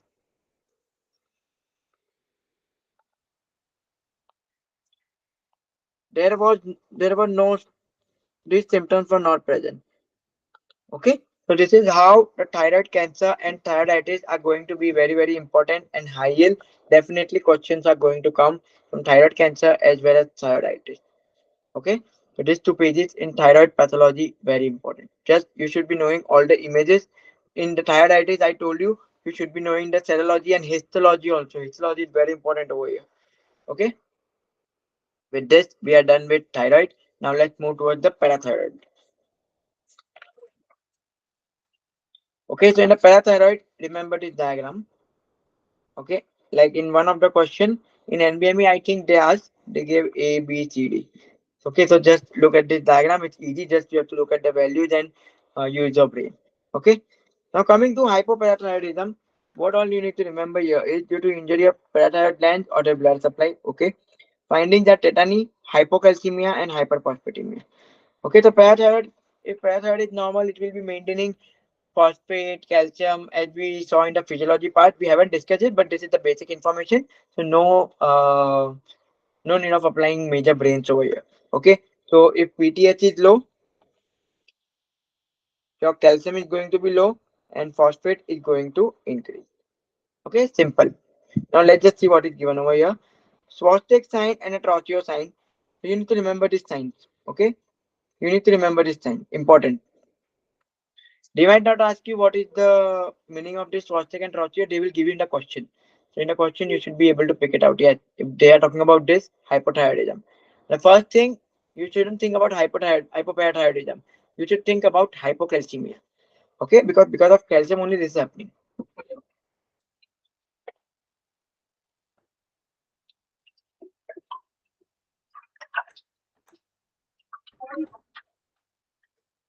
So hypoparathyroidism का lab values तो we are done. Decrease in PTH, decrease in calcium, and increase in phosphate. Now what they like to ask is pseudo hypoparathyroidism and pseudo hypoparathyroidism. They are going to ask you, believe me. Okay. So here what you need to remember is maternally transmitted. It is going to be genetic, autosomal dominant. This is the inactivating mutation. And another thing that you need to remember here is Albright hereditary osteodystrophy. This is what Albright hereditary osteodystrophy. There will be the shortening of fourth and fifth digits. They will use this word, shortening of fourth and fifth digits. Okay, short stature, round face, subcutaneous, all those don't doesn't matter. They will give you this line, shortening of fourth and fifth digits. Okay, so here the lab values you need to remember again: increase in PTH, decrease in calcium, increase in phosphorus. Okay, coming to pseudo hypoparathyroidism, and here it is paternally transmitted, same autosomal dominant, and next one is lab values are normal over here. Okay, so easy to distinguish. Hypoparathyroidism का you know calcium come, phosphate ज़्यादा.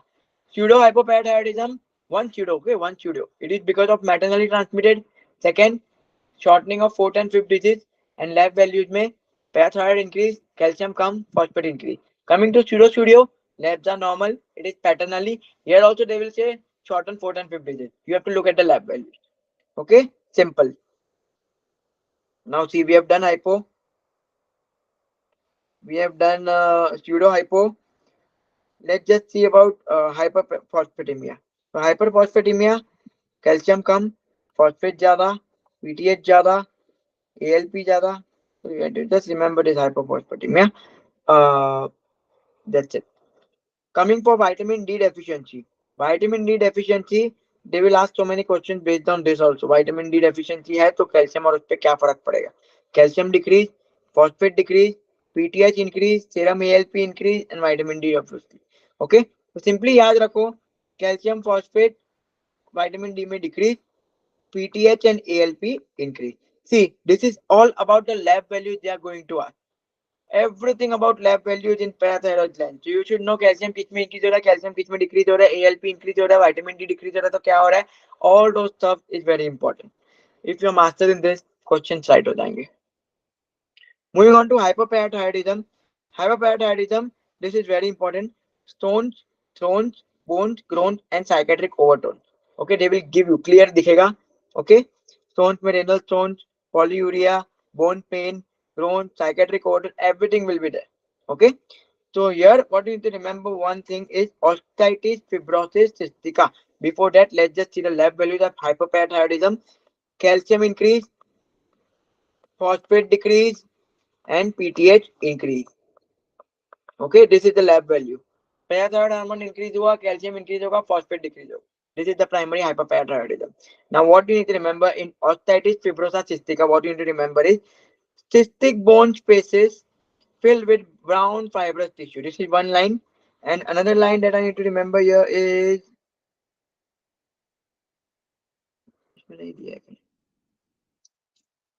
yeah, this was only cystic bone spaces. Even when we study the musculoskeletal, in the musculoskeletal system in UL, they have included osteitis fibrosa cystica, and they have given it is a result of hyperparathyroidism, and they have given this line to identify cystic bone spaces filled with brown fibrous tissue. Cystic bone spaces. Wherever you heard the cystic bone spaces in step 1, go for osteitis fibrosa cystica.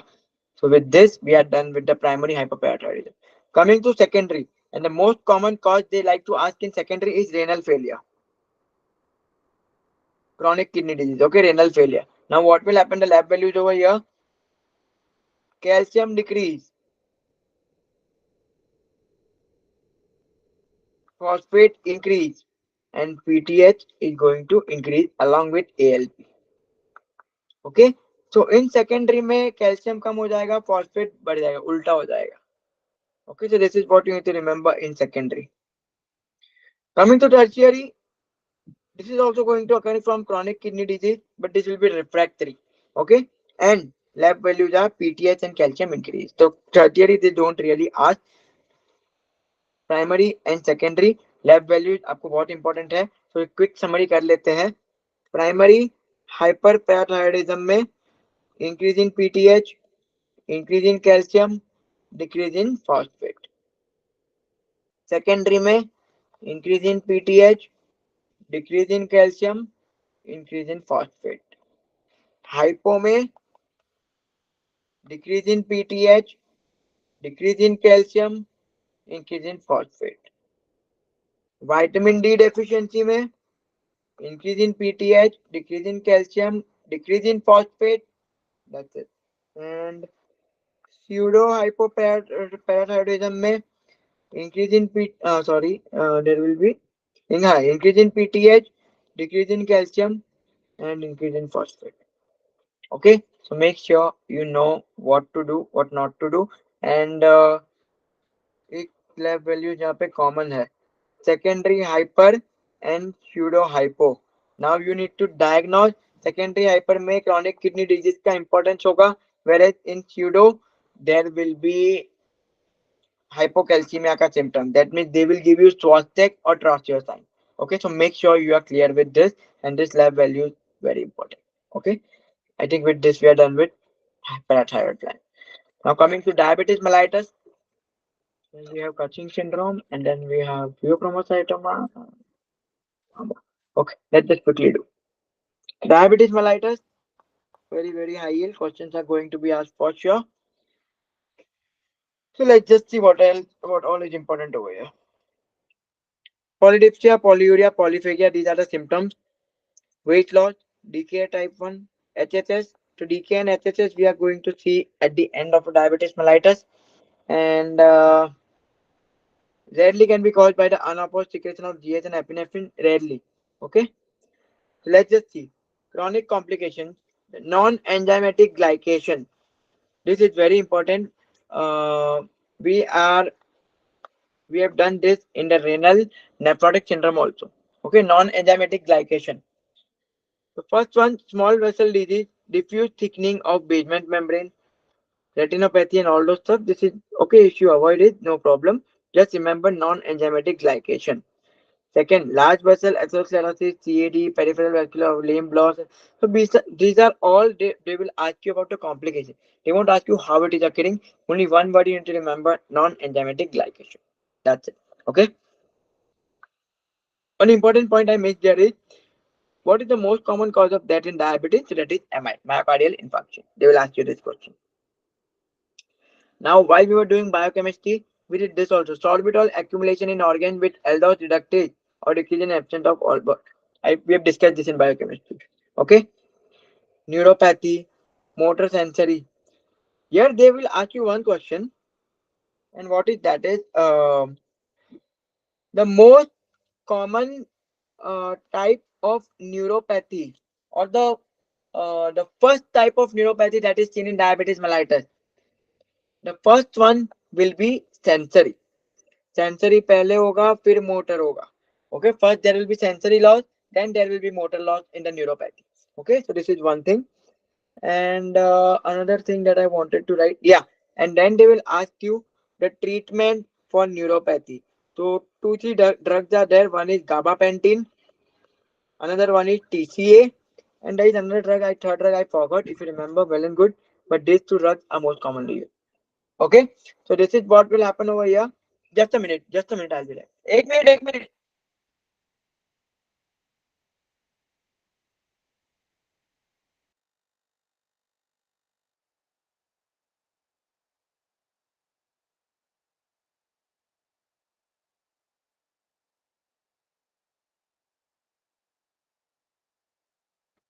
So this is what will happen over here. So let's just see diagnosis. So diagnosis is simple. HbA1c value is less than greater than equal to 6.5. 6.5 is the deadline. अगर 6.5 से ज़्यादा आ रहा है, so definitely this is going to be the diagnosis of diabetes mellitus. Okay. Now see, they won't ask you what is the HbA1c, but they might tell how, like, what is the basis of their investigation. So here you will write ki HbA1c, what is there? It measures the average blood glucose from the last 3 months. Okay, so 3 months ka average aega. It is not the current blood glucose. Okay, so you need to remember the values because in the question the values will be given. Fasting plasma glucose 126 से ज़्यादा. 2 hour glucose tolerance greater than 200. Random plasma glucose greater than 200. So they will give you in the question only. Lab values will be given. You need to identify it. Sugar ज़्यादा है या नहीं. Sugar ज़्यादा है. Okay. One important question. They will give you HbA1c of 6. Okay, HbA1c of 6. Or you can say चलो okay 6 का करते हैं. And then they will give you 2 hour oral glucose tolerance test. ये जो है वो greater than equal to 220. What is your diagnosis? या so इसकी diagnosis बताओगे. HbA1c 6 है but this value is more. What will be your diagnosis?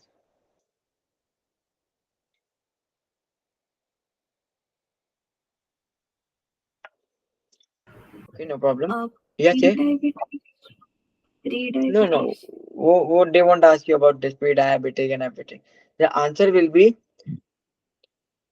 glucose intolerance. There will be glucose intolerance. Just give me a minute.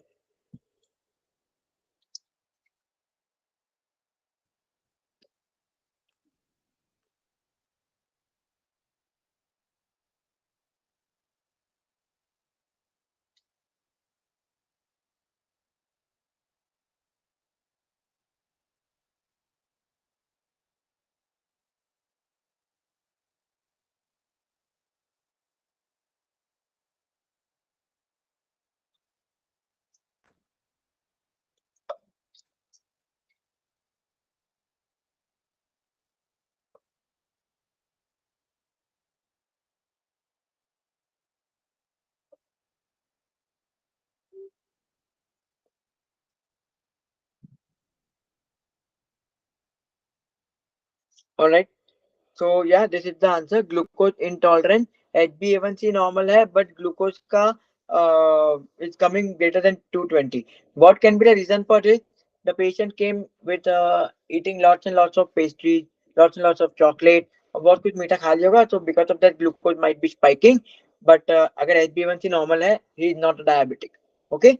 They won't tell you about the pre-diabetic and borderline diabetic and everything. They won't ask you about this. Okay, in exam. That's it. So this is how the questions will be asked. Most common cause of death is MI, and ये सारे basics है. Non-enzymatic glycation. You have to remember this term. These are the symptoms. Okay. Now this increase in thirst, coma and death, Kuchmal respiration, and one thing is just remember this. This is also as you said, Sushti, कि आपको ये सब पता ही है. You are clear with this, but they will ask you this question in the exam. They will twist it and ask it. So if you are not clear, again you can watch the Ninja Nerd. Ninja Nerd ने again ये explain कर दिया कि which process will increase, which process will decrease. Okay, that's it. Moving ahead, type 1 versus type 2. They won't be focusing on Modi, that is type 1.5. Sorry, yeah, no, not 1.5. Yeah, there is another 1.5, but Modi also is there. They won't be focusing on Modi diabetes. They won't be focusing on 1.5. Just 1 and 2. Okay, let's just see.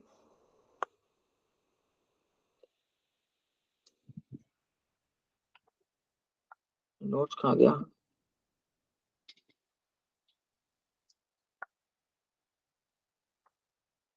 Okay, just give me a minute.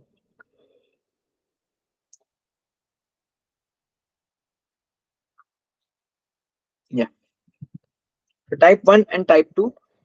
Now see, this point is very important. Autoimmune T cell mediated destruction of beta cells due to presence of glutamic acid decarboxylase antibody. This is very important.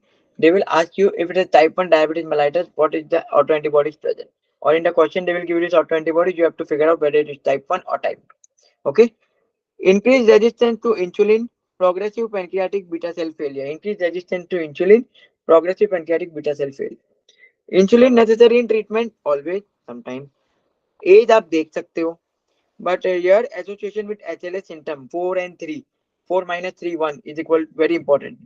And another thing that is important here is beta cell number, serum insulin level. This is important. And yes, histology, very high yield. For sure, it is going to come. Islet leukocyte infiltrate and islet amyloid polypeptide. Type 1 or type 2 को distinguish कराएंगे. Very important, mark my word. Okay. So these are the few things that you need to remember while solving type 1 versus type 2 diabetic mellitus. Okay. So treatment to will do in pharmacology, insulin or insulin के drug. For now, this is all that is important for diabetes mellitus. And let's just come to the complications, DKA and HSS. Okay, तो let's just see. इसमें कुछ points है जो मैं आपको लिखवाऊंगा. How the potassium, तो आपके पोटेशियम के सारे सवाल इसमें सही हो जाएंगे.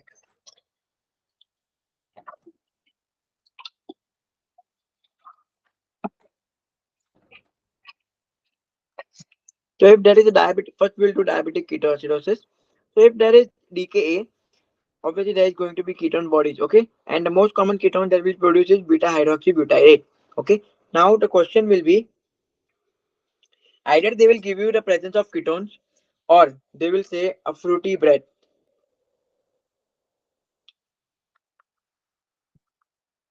coming from the patient's mouth. Okay, so patient से आप जब बात करोगे, the fruity breath will be coming out. This is one case. And the other case, they will directly give you the presence of ketones in urine, or the presence of his blood beta hydroxybutyrate levels were high. They will directly give you this. Okay, so one simple term, insulin deficient, ketones present. तो यहाँ पे insulin deficient होगा. In decay, insulin will be deficient. Okay, let's just see. All these are the symptoms. Kuchmal respiration, abdominal pain, nausea, dehydration, all those stuff. Okay, what is going to cause hyperglycemia, increase in H plus, decrease in bicarbonate? So you know they are a part of metabolic acidosis, high anion gap metabolic acidosis.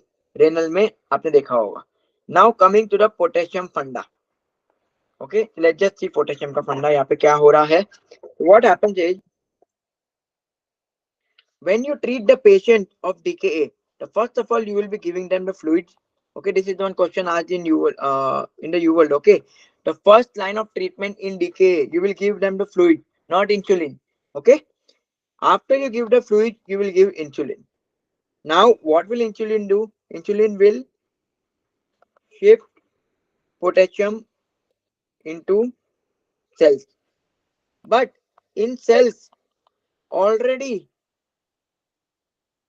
Potassium low था, cells में पहले से ही potassium low था, insulin के आने के बाद potassium को शिफ्ट किया, तो now what will happen is कि सेल्स का पोटेशियम नॉर्मल होगा and total body potassium decrease होगा. Okay, Srishti got the point? ये आपका क्लियर था पहले से या were you facing any problem? Yep, got it. Okay, so this is what they have given over here. Insulin देने के बाद potassium will be shifted into the cells. In the cells, already the potassium was low. So insulin, after you give the insulin, potassium was adjusted in the cells and the levels became normal. But as a result, the potassium was shifting into the cells. The total body potassium fell down. Okay. So total body potassium depletion, but normal or increased serum potassium. So this is what they have given. अगर आपको ये नहीं हो रहा है, so remember this pathway that I have made you write it down. This is how you will be asked. Potassium का level is what they need. Okay. One more thing, they will ask you about the glucose levels in both DKA and HSS. So in DKA it will be greater than 300 or 360 they will give you, but in HSS it is going to be so high, 600.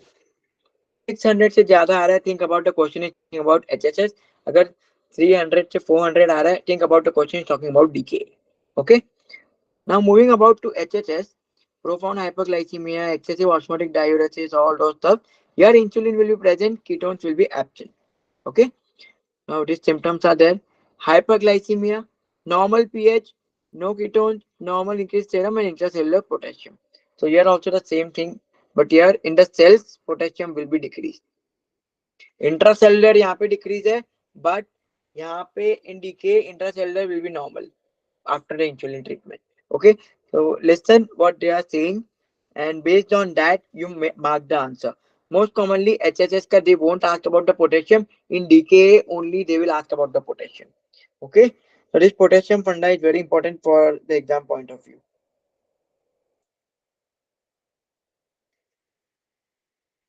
So that's it. Okay, that's it. We are done with diabetes mellitus. Hypoglycaemia in diabetes mellitus. Hypoglycaemia से ज्यादा insulin दे दिया तो hypoglycaemia होगा, rest all no need to do. Just ignore this. Moving on to the Cushing syndrome. Cushing syndrome, whatever you pronounce.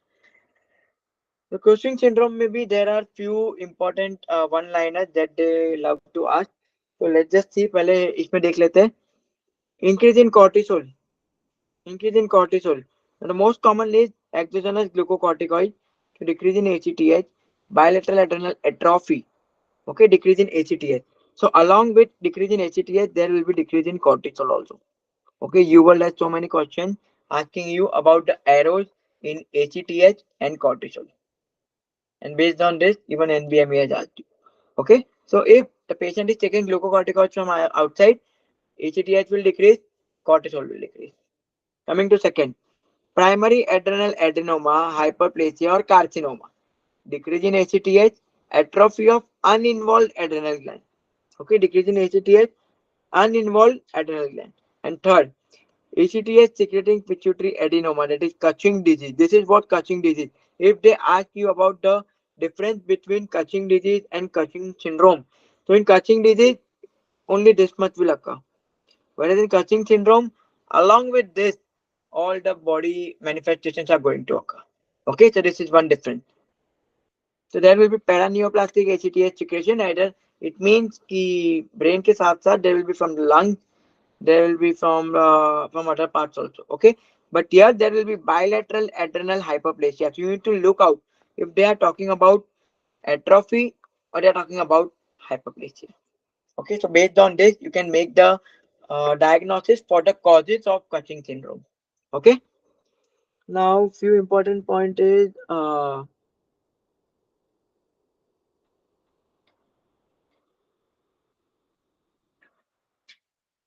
okay. Now one important case: patient with Cushingoid appearance plus increase in ACTH plus increase in cortisol. So what can be the diagnosis? The first diagnosis will be a Cushing disease, and the second diagnosis will be cortisol secreting tumor. Okay, this was asked in NBME. Note this down. If Cushingoid appearance के साथ है and ACTH and cortisol both are increased, then think about Cushing disease or cortisol secreting tumor. Okay, so these are the findings that you will get. Very important. All the findings are important. Based on this only, you will be able to identify it. And screening tests are dexamethasone test. Now here, what they will ask you is you need to memorize this test, because what they will be asking you at the end is they will say high dose dexamethasone suppression test was done, but there was no suppression of ACTH. It means कि dexamethasone दिया, so adrenal में कोई problem नहीं था. It means the ACTH was secreted from somewhere else. Okay, if it's secreted from somewhere else, we need to do CT scan of chest, abdomen, pelvis. Okay, so they will ask you now what you will do next. Okay, if high dose dexamethasone test is not able to suppress the ACTH, then now what you will do? So you will say you will do the CT or you will do the MRI of a brain or something like that. Okay, so this is why you need to remember this test, and very important. Many questions are there in NBME and UL. So remember this test.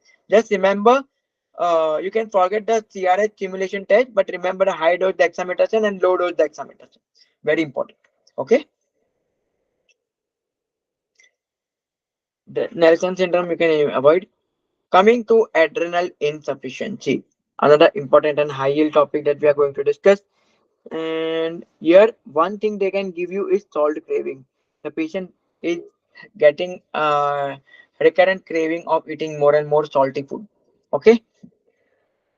Yeah. Another thing I forgot over here in Cushing syndrome also there will be decrease in potassium. Why? Because of effect of glucocorticoids. Write this down. Cushing syndrome also decrease in potassium because of effect of glucocorticoid. Write this down. Okay, one more thing. While we were doing DKA and HHS, can you tell me in both these syndromes there will be decrease in sodium levels? So remember one thing: whenever you solve this related to anions or ions, glucose is inversely related to sodium ion. Okay, तो अगर glucose ज्यादा है तो sodium कम, glucose कम है तो sodium ज्यादा. This is how you are going to make sure. Okay,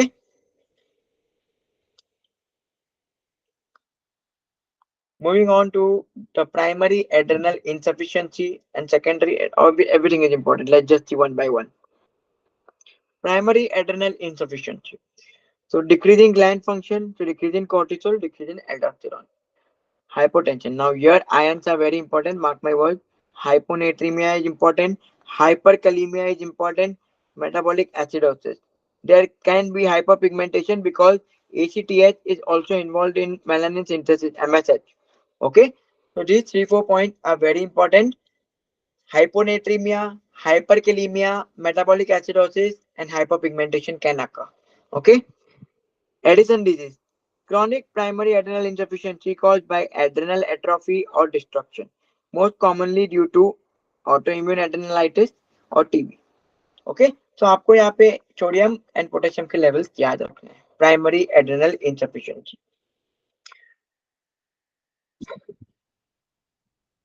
There was one more point. Okay, secondary and tertiary adrenal insufficiency. So here there is a problem in pituitary. Decrease in pituitary ACTH. or decrease in hypothalamic CRH secretion. Here there will be no hyperkalemia, no hyperkalemia. Okay, aldosterone synthesis preserved due to functioning adrenal gland, intact RAS. So aldosterone का level भी normal होगा या increase होगा. Okay. Secondary adrenal insufficiency due to pituitary pathology. Tertiary adrenal insufficiency is most commonly due to abrupt cessation of chronic glucocorticoid therapy. All these are very, very important. Okay. Hyperkalemia किसमें होता है किसमें नहीं होता, again very important. Now coming to the acute adrenal insufficiency, and here you need to link it with Neisseria infection, Waterhouse Friderichsen syndrome, bilateral adrenal hemorrhage in the setting of sepsis. Okay, simple. So this is what about adrenal insufficiency. Primary में how to differentiate between primary and secondary? Look at the potassium and sodium level. How to differentiate between secondary and tertiary? Look at the causes. And Waterhouse Friderichsen syndrome, bilateral hemorrhage, there will be septic shock, there will be rash on the body, all those stuff. So you must check it this in microbiome.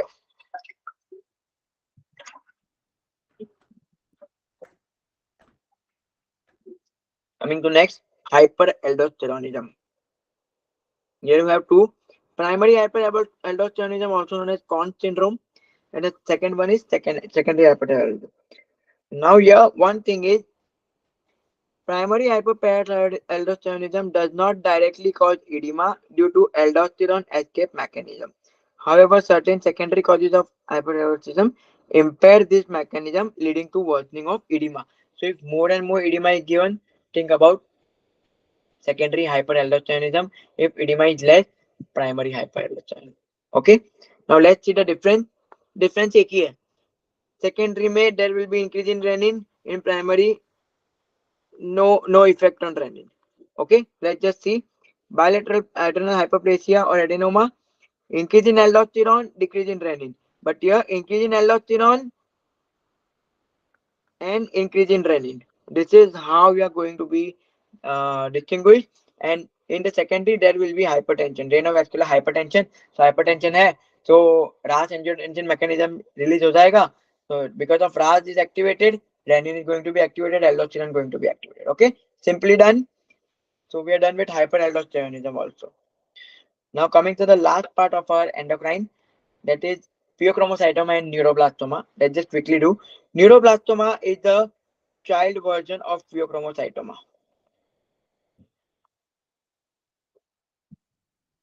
Okay, so we are not going to discuss more in detail over here.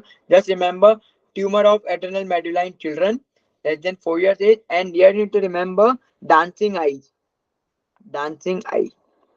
Okay, बाकी सब कुछ pheochromocytoma. Everything like pheochromocytoma. Let's just see the pheochromocytoma. And yeah, Addison disease, Cushing syndrome, Conn syndrome, all these were the disease of adrenal cortex. Now we are studying the disease of adrenal medulla. Okay, so let's just see pheochromocytoma. Chromaffin cells, adrenal medulla. Ignore this, is okay. Just remember this gene: NF1, VHL, RET, MEN2A, MEN2B. Okay. Most tumors secrete epinephrine, norepinephrine, dopamine, which can cause episodic hypertension. So episodic hypertension is very important. In the question, they will give you episodes of sweating, palpitations, and the next is hypertension. They will give you episodic, actually given episodic. Okay. So pressure, pain, perspiration, palpitation, pala. Everything will be episodic.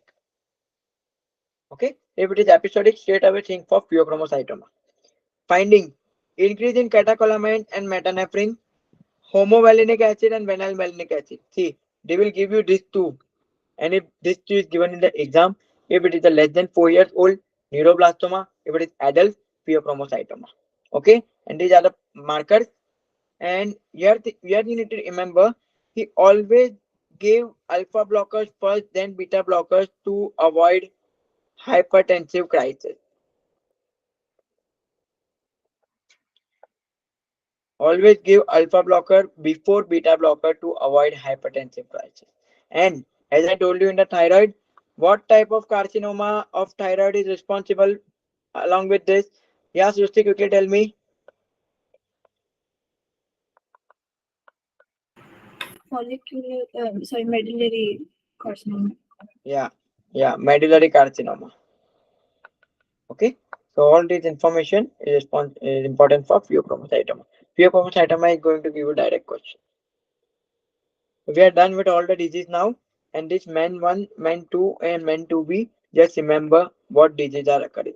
They will ask you men 1, men 2, and men 2B में कौन कौन से disease आते हैं. Okay, and the next one is insulinoma, glucagonoma, somatostatinoma.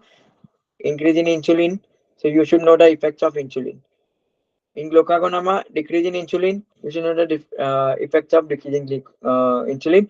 One important point in glucagonoma, if you are not able to pick it out whether it is glucagonoma or something else, just look at this dermatitis. In the question, they will give you necrolytic migratory arrhythmia. Necrolytic word is important. They will give you necrolytic, and if it is necrolytic, your answer will be glucagonoma. Okay, and in somatostatinoma, all the organs, all the hormones will be decreased. Okay, simple. Carcinoid tumor.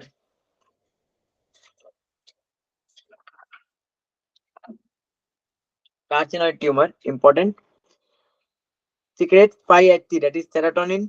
They will secrete serotonin, most commonly in the intestine or lung, which undergoes hepatic first pass metabolism and enzymatic breakdown by MAO in lung, not important, but serotonin is important. And if it is systemic, so it will cause carcinoid syndrome, flushing, diarrhea, wheezing, right-sided heart disease. So if you get anything like diarrhea, wheezing, and right-sided valvular disease. Most commonly on the right side, it is that tricuspid regurgitation or pulmonic stenosis. Okay, it can be either tricuspid valve or pulmonic valve. Okay, so your thinking should be going towards carcinoid tumor. This is the island cells. Island cells. Okay, this is the important physiology. Island cells, and these are the histology: prominent rosette, chromogranin A and C. And one more thing, they haven't given this term island cell, but in Google, island cells was given. So write it down, and that's it. That's it.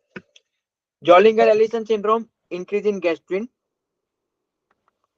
in duodenum or pancreas. Acid hypersecretion causes recurrent ulcers in duodenum and jejunum, present with abdominal pain, malabsorption, and all those stuff. So here in the question, they will give you secretin stimulation test. So in the question, they will say that the secretin simulation test was negative, no, sorry, positive, and you should think about Zollinger-Ellison syndrome. Okay, these are the small syndromes that they will be asking you. So we are done with pathology. I think no doubt in pathology. Direct lab values and go for the option. Lab values option. Lab values option. Okay. Endocrine is also going to be very interesting to solve. You don't have to apply so much of brain.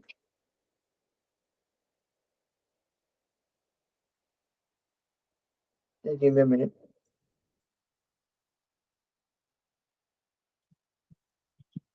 Okay. Starting with the pharmacology. Pharmacology, as I told you, is a score booster. And here also remember the mechanism of action, side effects. Okay, as it is a endocrine system, so you don't need to know the peptide is used where. Okay, anti-diabetics are used in anti-diabetic, anti-thyroid are used in anti-thyroid. Just only these two drugs you need to remember. Forget all the remaining classes. Okay, so the first one, in type 1 diabetes mellitus, you will directly give insulin because it is an autoimmune disorder. In type 2, what you will do is, in type 2 first you will go for conservative management. Okay, conservative management means you will tell the person to exercise, you will ask him to control his diet and everything else. Okay, first you will tell them, and if that is failing, only then you will go for the drug. Okay, the first line is metformin and non-insulin injectables and all those stuff you can. So metformin is very important. In gestational diabetes mellitus, insulin replacement if nutrition therapy and exercise alone fail. Okay. Another thing, in DKA, regular insulin is preferred. Hyperkalemia, DKA, stress, hyperglycemia, regular insulin. Okay. So this is all the stuff that you need to remember, and this is the basics of all the drugs that we are going to do. They have given it. One important point, this flowchart is important. This flowchart is important, which is regular, which is NPH, determining glycan. This was given in NBME. So you should do it. And what else is? Yeah, which are rapid acting, which are short acting, which are intermediate acting, and long acting. Remember the name. Just remember the name and this flowchart, this graph. They will ask you, they will give you A, B, C, D, and then you have to answer it. Okay. So this is about the insulin. Now let's see the anti-diabetic medication.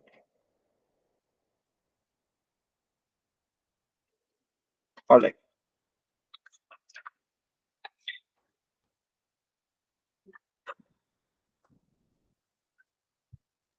So as we saw, metformin is first line. Now see, you will study the mechanism for sure. I know this mechanism is important, but apart from this, what is important? Increases insulin sensitivity, increase in insulin secretion, increase in glucose-induced insulin secretion, and decrease glucose absorption. Sometimes they want to know the mechanism, but instead of this mechanism, they will be giving you this. So you should be well prepared. Okay.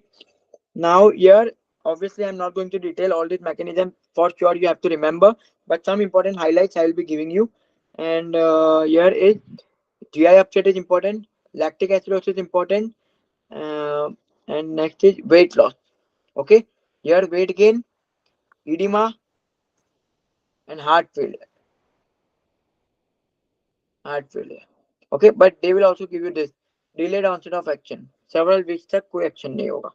So just remember the name of drugs, mechanism, and side effect. This is the most hardest part in the endocrine system. These drugs are going to confuse you. Okay, you will be confused. कि ये इसमें था, this drug was this and this. You will be confused. Okay, so this is the hardest part.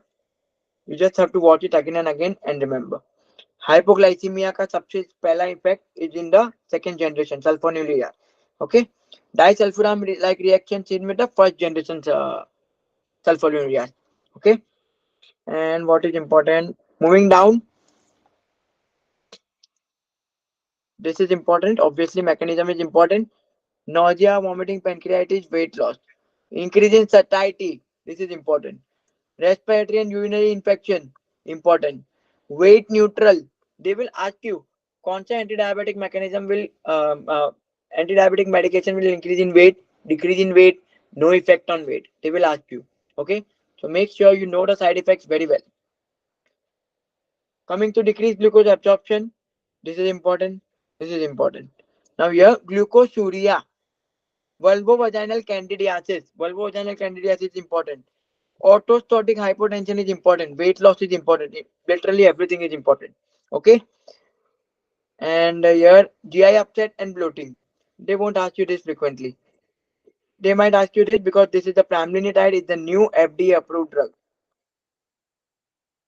Okay. So they might ask you. So see, basically आपको सब कुछ करना है. Okay. There is nothing important here. What I made you realize is even this is how the questions will be asked, and in the UL they have asked. Okay, so mechanism सिर्फ यही नहीं है, even this is the mechanism. Okay, even this is the mechanism. So that's all for anti-diabetic. Side effects very important, especially those who are based on the weight loss, weight gain, and all those stuff. You know कि vulvovaginal candidiasis is only one type, but in the exam you will be confused mechanism कौन सा था, drug कौन सा था. Okay, do this very properly. Moving on to the anti-thyroid drug.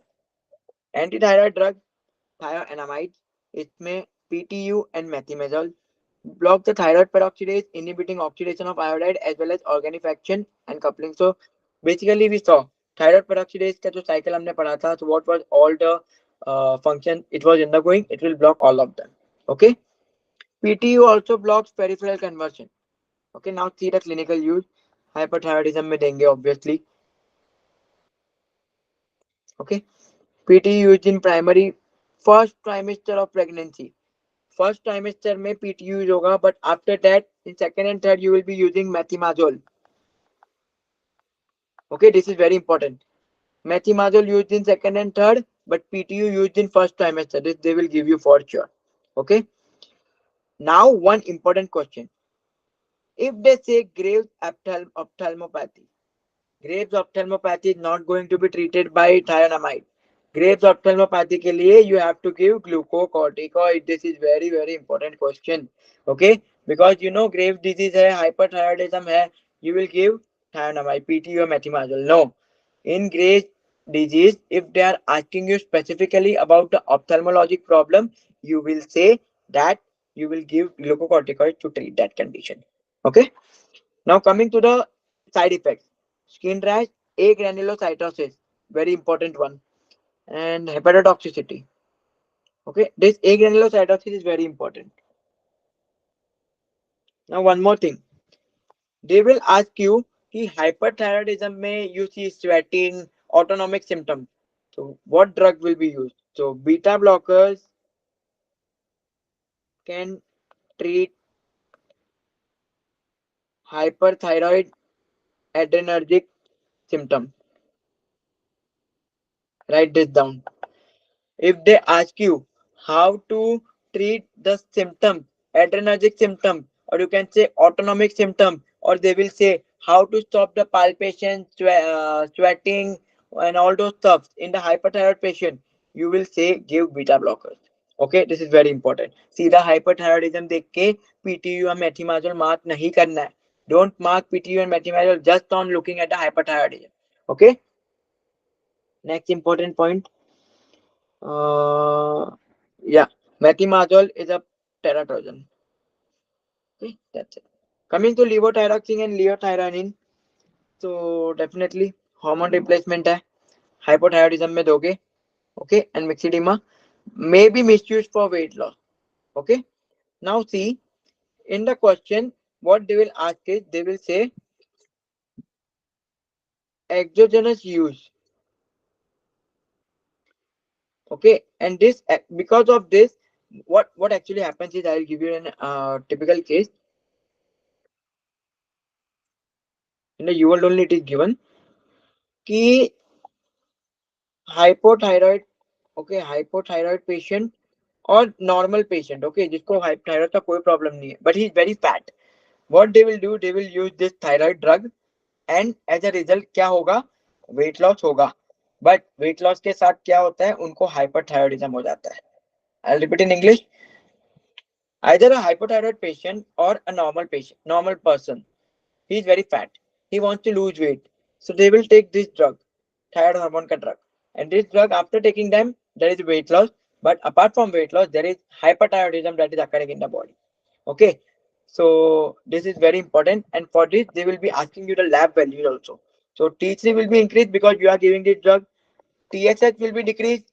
Okay, TSH will be decreased. क्यों, क्योंकि बाहर से आ रहा है, तो अंदर का TSH का पूरा फीडबैक मैकेनिज्म खराब हो जाएगा.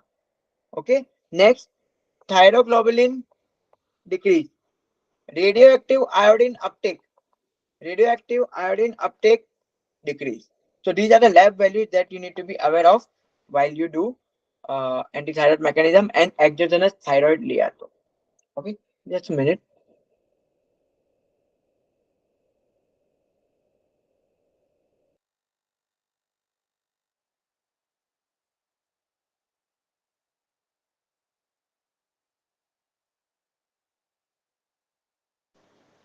All right, so we are done with antithyroid drugs.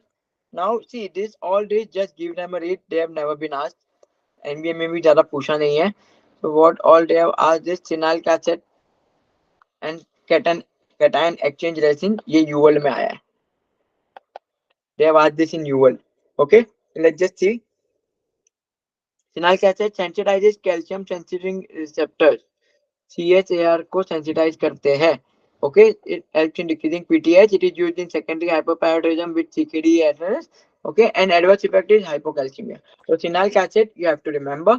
And the next is cation exchange resin. Patiromer, नाम आपको याद रखना है. Bind potassium in colon in exchange for other iron. Okay, so patiromer. Okay, just a minute. Yeah. Okay, so this is all you need to remember for pharmacology. And if there is a hypocalcemia, you can give calcitriol. But अगर आप, if we look it from the medicine point of view, okay, medicine subject point of view, you won't give calcitriol, okay, because there are many side effects. But step 1 में अगर पूछता है तो it's okay, this is not concerned, step 1 is not concerning about medicine. So this is not mostly asked, this is just an information. But आपको ये याद रखने and anti-thyroid drugs, in that remember the exogenous use, that is this, and anti-diabetics, each and every line, each and every point is very high yield, very high yield. I'm sorry, आपको बार बार देख के याद रखना पड़ेगा, question solve करके याद रखना पड़ेगा, which is causing weight loss, weight gain and everything. Okay, so I think we are done with endocrinology. Yeah, we are done with endocrinology. So tomorrow we will be starting gastrointestinal. Okay, it is also big system. I'll finish it on Monday only. GIT. Then day after tomorrow we will do hemat. Day after we will do musculoskeletal. So the 4 days में 4 systems we will wind up. Next week we have CVS, CNS, uh, Obgyne, and the next day मेरा वो बचा है microbiome. Okay, so this is all we will be doing tomorrow GIT. So सुश्री आपको कोई doubt है तो आप पूछ लो, और अगर अलग से कोई बात करनी है तो I will end this meeting and we will have WhatsApp call. Yeah, actually, I was going to say like next week के लिए CNS और CVS दोनों है, and they're like both big systems. Yeah. Could it be possible if one of them could be covered this week and one next week? नहीं तो बहुत ज़्यादा load हो जाएगा actually for me next week also. नहीं देखो, CVS तो एक दिन में ही हो जाएगा, ठीक है, CVS लगता बड़ा है बट CVS बड़ा नहीं है, CNS बड़ा है और CNS में 2 दिन लूंगा. ओके, CNS में 2 दिन लूंगा तो आप एक दिन में ही पूरा CVS नहीं, मतलब CNS नहीं कर पाओगे. CVS आपको लगता बड़ा है बट है छोटा. ओके, उसमें कंटेंट बहुत सारा दिया है बट बहुत छोटा है और बहुत इजी सिस्टम है, फिजियोलॉजी पे ज्यादा दिया उन लोग ने इसलिए बड़ा लग रहा है. Right. ओके, या सो अगर CVS भी एक दिन में नहीं हुआ तो I have to take a 2 day. Okay, I just can't rush it, it depends on the time. Okay, microbio के लिए भी मैं 2 दिन लूंगा, so don't worry about it. 3 घंटे से ज्यादा नहीं बैठ पाएंगे, मैं भी नहीं बोल पाऊंगा. Okay. ऑलराइट, या तो एंडोक्राइन में कोई डाउट नहीं है. No, I'll just go over it now again. It's it. या okay, okay, that's it, class is over. Thank you. Bye bye.